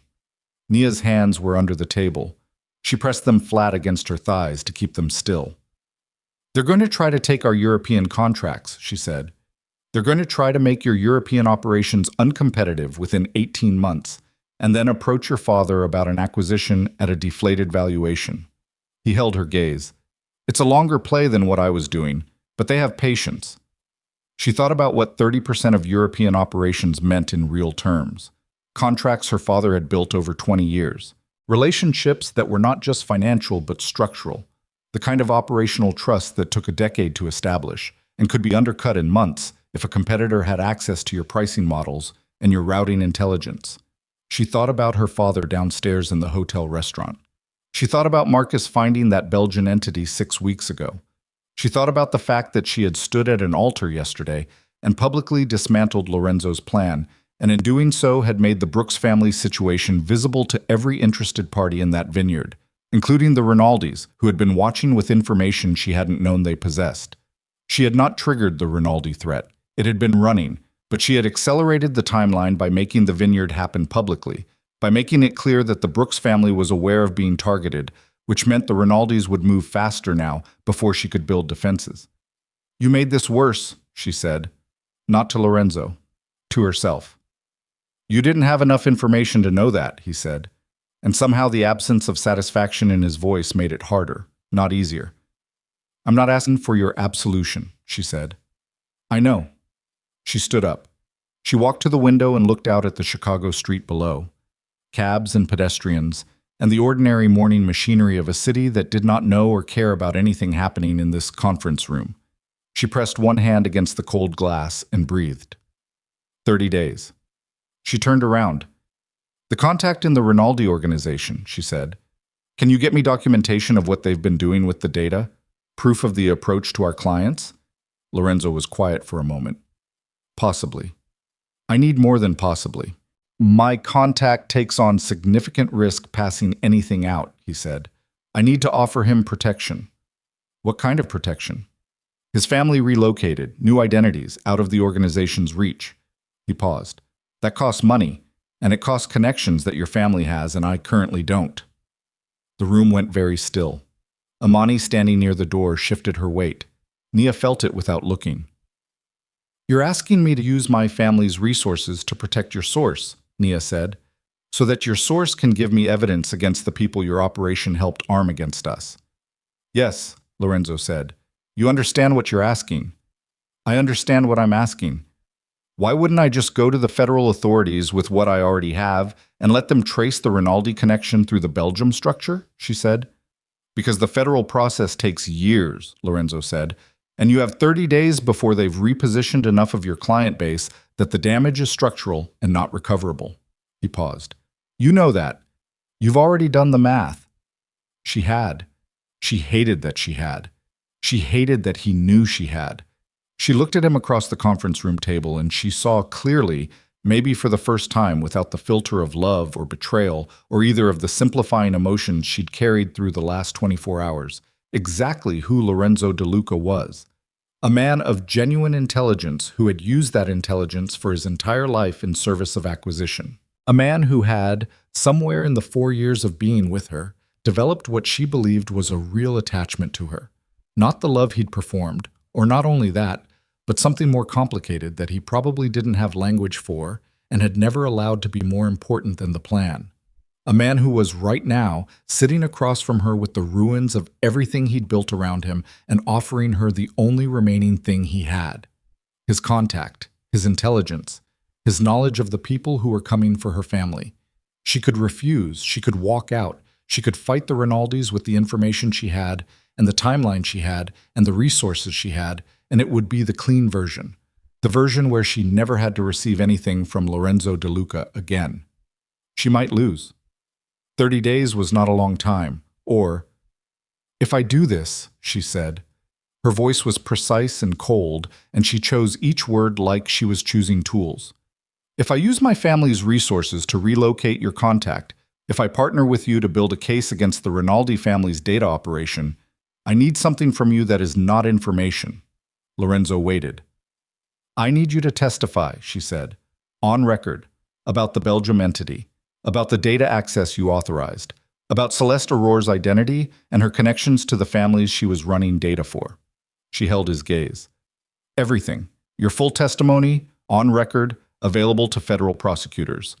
Whatever immunity or exposure comes from that, you take it. You don't negotiate the scope. You give everything." He was very still. "You understand what that means for me," he said. "Yes." "That's not just the end of—" "I know what it is," she said. "That's the ask." He looked at her for a long time. The silence in the room was the specific, pressurized silence of a decision being made. She could almost feel the weight of it, the various futures competing with each other in the space between them. "You'll protect the contact," he said finally. "Yes. And you'll move on the Rinaldis with whatever I give you. We'll build a case that moves on the Rinaldis, with my attorneys.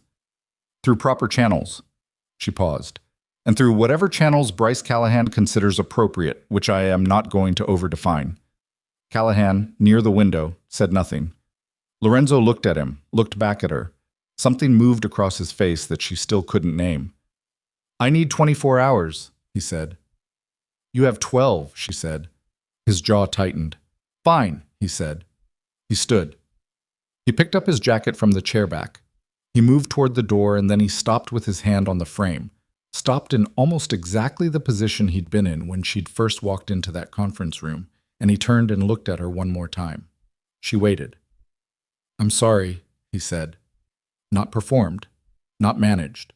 The specific flat plainness of a man who has run out of the resources to make something sound like more than it is. She looked at him. "I know you are," she said. He left. The door closed. She stood in the conference room and she breathed and she heard Amani exhale behind her and Callahan's footsteps crossing the room. "You believe him?" Callahan asked. "About the Rinaldis?" "Yes." She turned from the door, her hands were trembling, and she let them. "About Celeste being independent of him?" "Partly." She picked up her phone. "About the testimony. I think he'll do it. Not because he wants to. Because the alternative is the Rinaldi family. Eventually deciding he's a liability for what Celeste ran through his operation. He's trying to get ahead of that," Callahan said. "Yes." She looked at him. "Which means we're on the same clock." She dialed her father. He picked up on the first ring. "We need to move," she said. "Meet me downstairs. I'll explain on the way." She grabbed her jacket. She looked at Amani. "You recorded it," she said. "Every word," Amani said. "Good." She moved toward the door. "Because in 12 hours, Lorenzo either gives us his contact and commits to full testimony, or we go to the DOJ with what we have and let the timeline run however it runs." She paused at the door. "And if the Rinaldis come for the contracts in the meantime—" "We fight with what we have," Amani said. "We fight with what we have."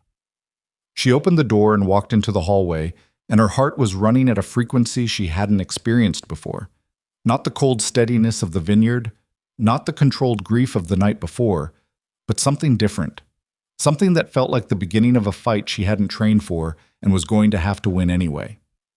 The elevator doors opened. Raymond was already inside, Marcus beside him, both men looking at her with faces that asked the question before either of them said a word. She stepped in. The doors closed. "Rinaldi family," she said. "We have 30 days and we're going to need everything." The elevator began to descend. Marcus pulled out his phone. Raymond looked at his daughter, at the steadiness of her face, at the trembling she wasn't bothering to hide in her hands, at the specific expression of a person who has just walked through something they didn't think they could walk through and found on the other side. Not victory, but a harder fight. He put his hand on her shoulder. One moment. Then he took it away. "Tell me what you need," he said.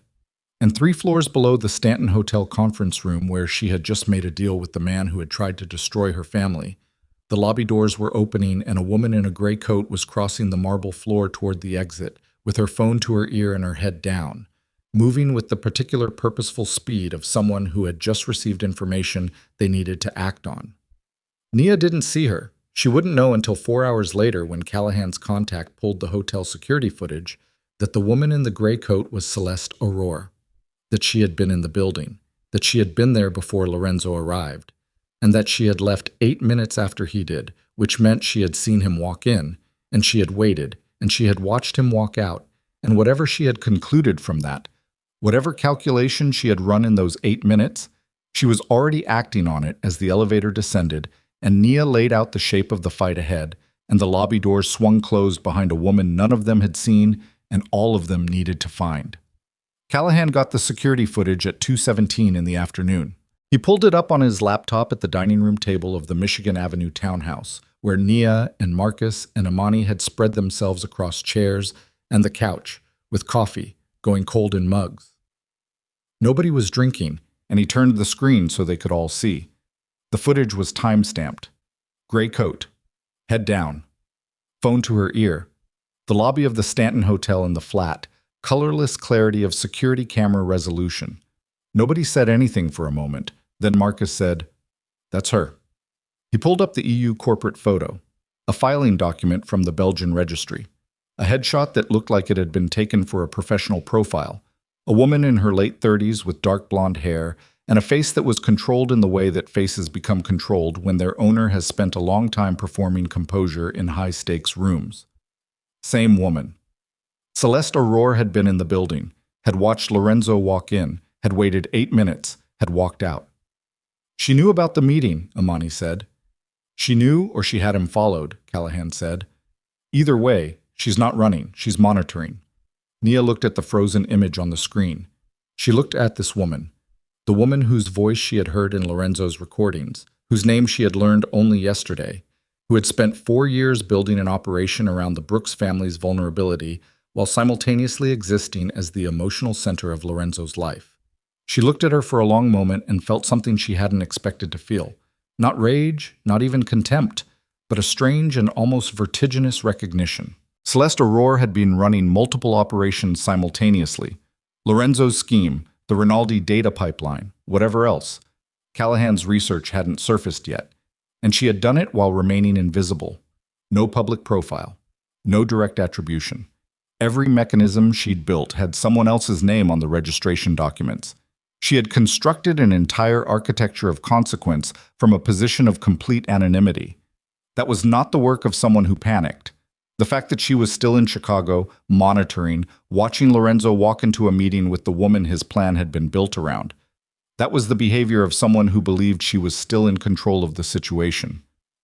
She doesn't know what Lorenzo told us, Nia said. She knows he met with you, Callahan said. She doesn't know the content. So she's deciding right now whether Lorenzo is a liability. Nia looked at him. If she thinks he gave us enough to trace back to her, she disappears. If she thinks he managed the meeting, gave us the Rinaldi angle without giving us anything that leads directly to her, she stays and watches. She's waiting to see what we do next, Marcus said. Yes. Nia stood up. She walked to the window. The city outside was gray and cold, the lake somewhere beyond the buildings pushing weather in off the water. Which means we have a window. If she's watching, she's not moving yet. And if she's not moving yet, we can find her, Callahan said. How long? She asked. Depends. He pulled the laptop closer. She checked into the hotel under a name. That name came from somewhere. EU nationals leaving paper trails in the US.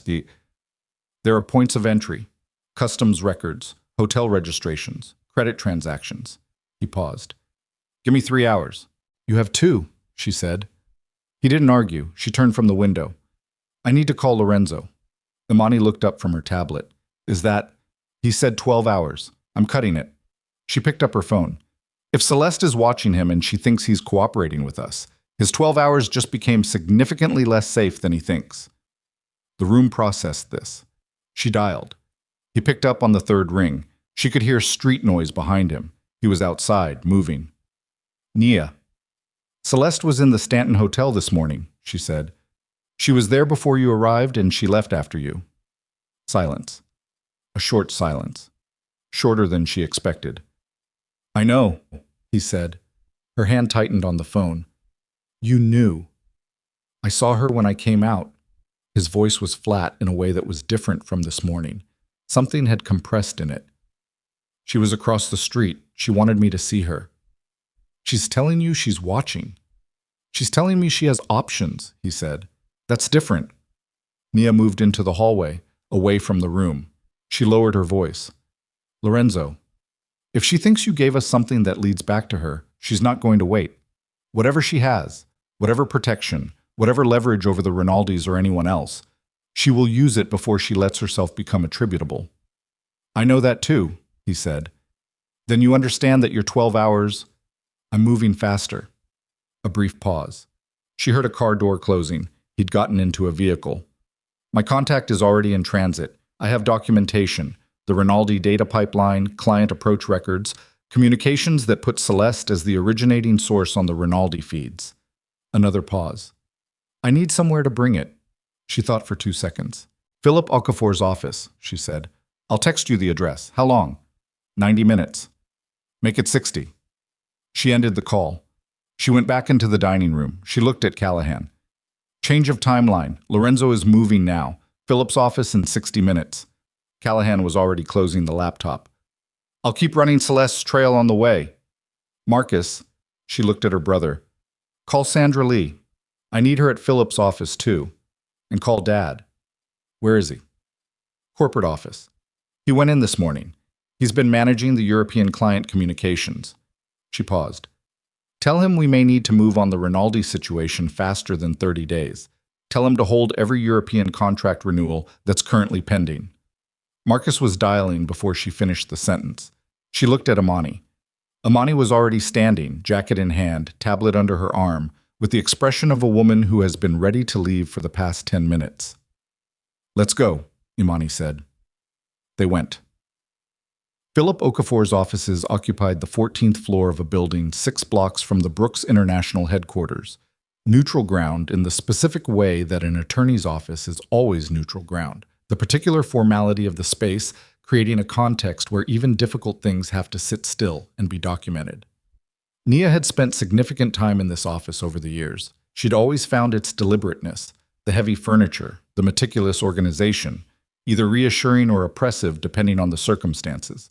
Today, it felt like a fortress. Lorenzo arrived at 58 minutes. He came with a man she didn't recognize, mid-50s, unremarkable in the specific way of someone who has cultivated unremarkability, a face that wouldn't register on a security camera with any useful detail, the contact.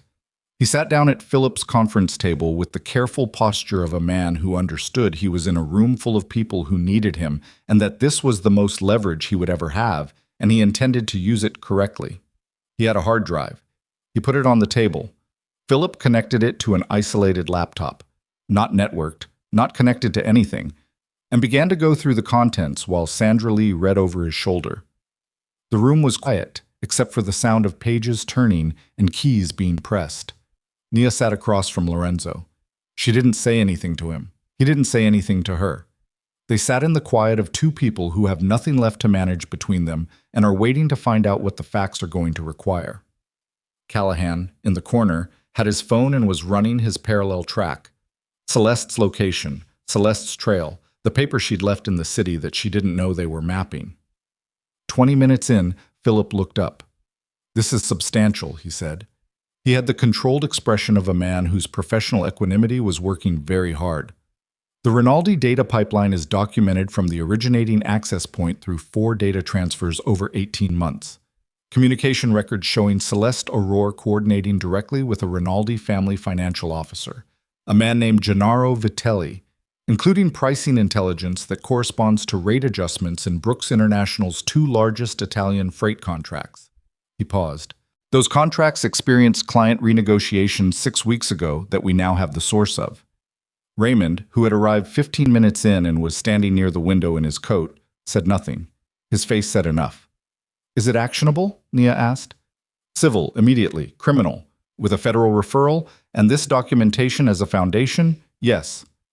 Philip looked at Sandra. International component through the EU data protection violation angle. Timeline for federal referral? Nia asked. Given what's here, Sandra glanced at the screen. If we walk into the DOJ field office this afternoon with this package and Callahan makes the right calls, she looked at Callahan. Today, Callahan said. He was still on his phone. He held up one finger, give me a moment, and stepped out of the room. Nia looked at Lorenzo's contact. The man had said almost nothing since arriving. He'd sat with his hands folded and watched the documentation process with the calm of someone who has already made their decision and is waiting for the rest of the world to catch up. You understand what we're asking, she said to him directly. Your name in the federal record. Protected identity, he said. His voice was accented. Eastern European, she thought, though she couldn't place it more precisely. My family relocated before any of this surfaces publicly. You have my word, she said. I need more than your word, he said. Not hostile, precise. She looked at Philip. Philip reached into his desk drawer and produced a document that told her he and Callahan had discussed this before the meeting. She didn't let her surprise show. She picked it up, read it. A protective agreement, legally binding, with a financial component that came from the Brooks Family Trust, and a relocation mechanism that Callahan had clearly prearranged through channels she didn't ask about. She signed it. She slid it across the table to the contact. He read it. He signed it. He folded his copy and put it in his jacket pocket, and then he sat back in his chair with the specific exhalation of a man putting down something heavy. "There is one more thing," he said. Everyone in the room looked at him. "Celeste Aurore has a meeting tonight," he said. "Gennaro Vitelli, 8 o'clock. The Rinaldi family's Chicago representative." He paused. "I don't know the location, but I know the purpose. She is going to tell him that the DeLuca operation has been compromised, that Lorenzo cooperated with the Brooks family, and she is going to propose that the Rinaldi family move on the European contracts immediately. Accelerated timeline, before the Brooks family can build legal defenses." The room was very still. "She's going to burn Lorenzo to the Rinaldis tonight," Nia said. "Yes." "And accelerate the timeline on us." "Yes." She looked at Callahan, who had come back into the room during the last exchange, and was standing in the doorway with his phone in his hand and an expression she was learning to read. "Tell me you have her location," she said. "I have her hotel," he said. "Different hotel. Booked under her actual name, which surprised me." He paused. "She's not hiding. She's operating in the open because she doesn't think she's been identified yet." "And Vitelli?" "The Rinaldi family keeps a residential property in Lincoln Park. That's the likely meeting point." He looked at her steadily. "We're not going there, Nia. I know. I mean, specifically, you are not. Callahan, I know." She stood. "What I need is for the DOJ referral to happen fast enough that by the time Celeste sits down with Vitelli tonight, there's already a federal wire on that meeting." She looked at him. "Can you make that happen?" Callahan was quiet for a moment. "I can make a call," he said. "I can't guarantee the response time." "Make the call," she said. He stepped out again. She turned to Lorenzo. He had been sitting through all of this. Through the documentation review, through the contact's disclosure, through the operational logistics of dismantling the structure he had spent years building, with his hands on the table and his face in the expression she still couldn't fully read. He was watching her. He had been watching her since she'd walked into the room. "She's going to tell the Rinaldis you cooperated with us," she said to him. "Tonight." "I heard." "When that happens?" "I know what happens when that happens," he said. His voice was even. She looked at him. She didn't make it soft, and she didn't make it cruel. "If you have anything else, any other documentation, any other layer of this I don't know about, I need it now. Not tonight. Now." "You have everything," he said. "Are you sure?" His eyes held hers. "I'm sure." She believed him. She believed him not because she trusted him. She wasn't sure she would ever use that word in relation to Lorenzo DeLuca again, but because he had nothing left to gain from withholding. The calculation that had driven every decision he'd made for 4 years had been reduced to a single variable: survival. And survival, right now, required that she have everything. "Okay," she said. She picked up her jacket. "Nia." His voice stopped her. She didn't turn around. "What you did yesterday," he said, "at the vineyard. I want you to know—" He stopped. She heard him exhale. "You were right about what you said at the altar. I thought I was building something. I thought I understood what the most valuable thing in the room was." A pause. "I didn't." She stood with her back to him for a moment. "No," she said. "You didn't." She walked out. The DOJ referral went in at 4:47 in the afternoon. Callahan had a contact in the federal building. She didn't ask who. She had stopped asking Callahan to account for his contacts. And that contact got the documentation package in front of the right people with the kind of speed that suggested either an existing investigation that their materials were landing into or a relationship built over years of exactly this kind of lateral information transfer. By 5:30, Philip had received confirmation that the materials were under active review. By 6:15, Sandra Lee had been contacted by a federal attorney whose name meant something to her that she didn't fully explain to Nia, but which made her exhale in a way that communicated good news. Nia was back at the townhouse by then. She had changed clothes again, the same dark slacks from the night before, a clean shirt, her feet in flats for the first time in 2 days. She sat at the kitchen table with her phone face down and a glass of water she kept forgetting to drink. Her mother came and sat across from her. For a while, neither of them said anything. Denise Brooks had spent the day at the house. She had not gone to the corporate office, had not inserted herself into the legal proceedings, had not called anyone she didn't need to call. She had cleaned the kitchen, which was what she did when she was managing something internal, and she had called both her sons twice, and she had made the coffee that nobody drank. And now she sat across from her daughter at the kitchen table in the early evening, with her reading glasses pushed up on her head and her hands folded. "Is it over?" she asked. Nia thought about the question. The honest answer was no. Not in the clean, complete sense. The federal process would take time. The Rinaldi situation would require months of strategic work to contain. The European contracts were going to need intensive management. Lorenzo's testimony, when it came, would open doors and complicate others. There were layers still to deal with, threads still running. But the acute danger, the 30-day window, Celeste's operation, the immediate threat of the data pipeline being weaponized before they could respond, that was contained. The documentation was in federal hands. The wire on the Lincoln Park property, if Callahan's contact had moved fast enough, would capture whatever Celeste said to Vitelli tonight. "The worst of it," she said. "Yes." Denise nodded. She didn't celebrate. She didn't offer the particular maternal comfort that Nia might have expected. The reassurance, the "you did the right thing," the "it's going to be okay." Denise Brooks understood her daughter well enough to know that none of those things were what she needed right now. What she did instead was stand up, go to the refrigerator, and put together a plate of food from the things that had been brought to the house over the past 24 hours by people doing what people do when they don't know what else to do. She set it in front of Nia. "Eat," she said, "before you think about anything else." Nia looked at the plate. She picked up a fork. She ate. The wire on the Lincoln Park property captured 53 minutes of conversation between Celeste Aurore and Gennaro Vitelli.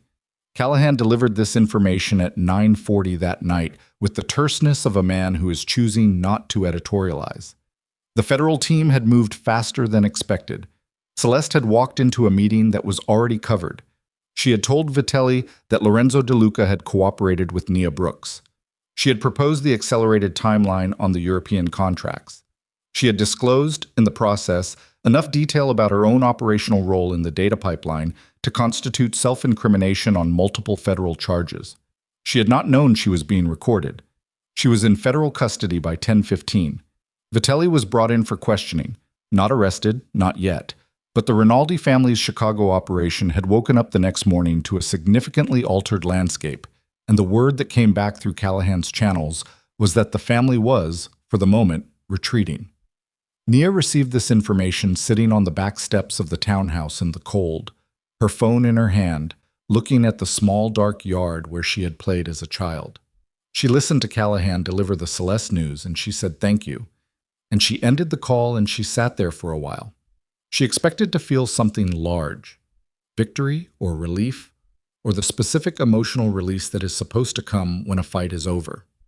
What she felt instead was quieter and stranger than that, a kind of gradual deflation, not unpleasant, like air moving slowly out of something that had been inflated too tight for too long.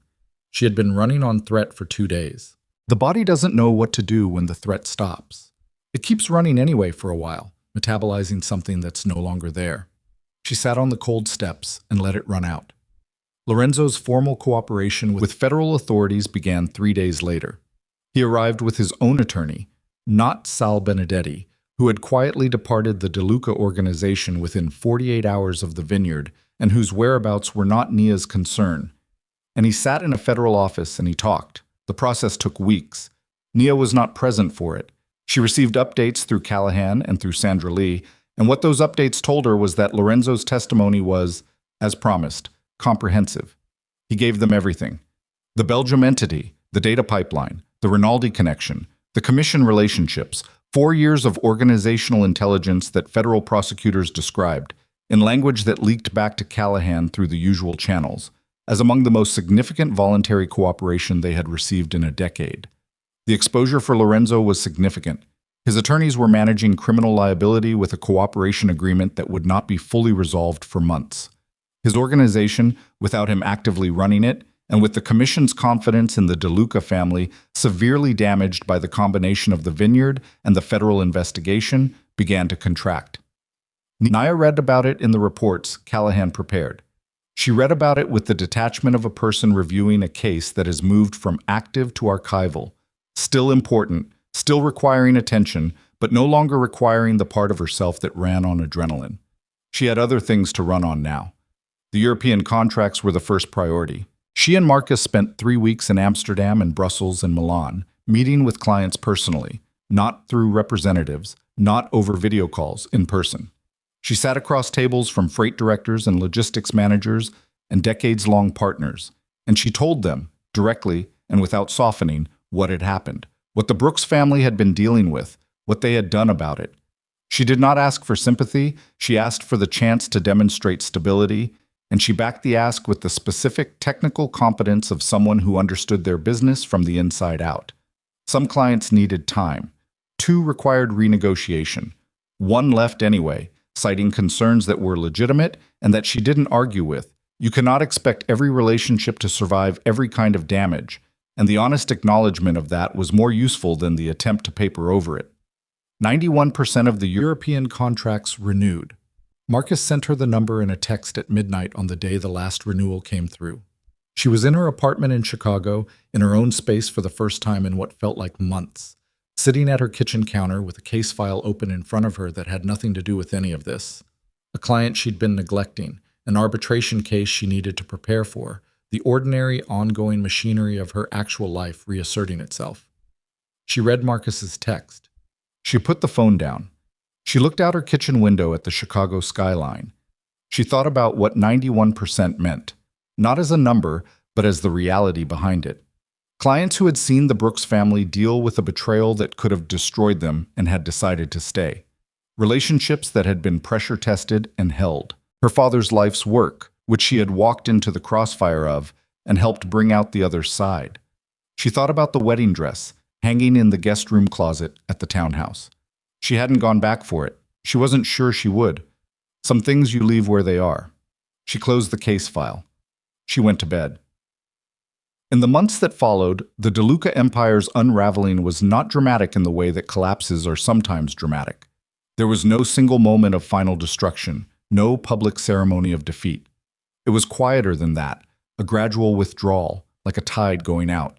Alliance by alliance, contract by contract, the network that Lorenzo had spent his life constructing found other affiliations or folded into larger structures that could absorb what remained of the DeLuca assets. Lorenzo's cooperation agreement resolved with a sentencing that his attorneys considered favorable under the circumstances. He served time. Nia followed this the way you follow news about someone you once knew in a different life. Present to the information, not indifferent to it, but not governed by it either. Celeste Aurore's case moved through federal court with the ponderous, inexorable pace of complex financial crime prosecution. The self-incriminating content of the Lincoln Park recording was central. She had attorneys who were good. They were not good enough. Nia was not called to testify. Her role in the evidentiary chain was sufficiently removed that Callahan and the federal prosecutors had managed it without her, which was one of the few gifts the situation offered. Gennaro Vitelli and the Rinaldi family's exposure to the data pipeline scheme resulted in a civil action brought by Brooks International that took 14 months to resolve and settled for an amount that Sandra Lee described as aggressive but appropriate. Nia was in the room for the settlement conference. She sat across from the Rinaldi family's attorneys, not Vitelli himself, who had developed a sudden commitment to unavailability. And she did not speak unless she needed to, and she did not look away from any of it. When it was over, she walked out of the conference room and stood in the hallway for a moment and pressed her back against the wall and breathed. Amani came out behind her. She didn't say anything. She just stood next to Nia in the hallway and waited. "I'm okay," Nia said. "I know," Amani said. They stood there for another moment. "Lunch?" Amani said. "Yeah," Nia said. "Lunch." The Brooks International headquarters moved into new offices 14 months after the wedding that didn't happen. Nia's father had been planning the expansion before any of this had started. More space, better infrastructure, a physical presence that matched the company's actual scale. And the crisis had delayed it but not derailed it, which Raymond Brooks considered a form of victory. The new building had a top floor with views of Lake Michigan to the east and the city grid spreading west to the horizon. Nia's office was on that floor. This had not been the plan originally. She was an attorney, not a corporate officer. Her relationship with the family company had always been adjacent, the outside counsel who happened to share a bloodline. But in the months of rebuilding, something had shifted without anyone quite deciding it had shifted. She'd been in the rooms. She'd been in Amsterdam and Brussels and Milan. She'd sat in the settlement conference. She'd done the work, not as a family member stepping in during a crisis, but as someone with a specific and irreplaceable set of skills that the company needed on a permanent basis. Her father had offered her the role 6 months after the settlement. She had taken 2 weeks to think about it. She had said yes. On the day she moved into the new office, the one with the lake view and the city grid, she arrived before anyone else.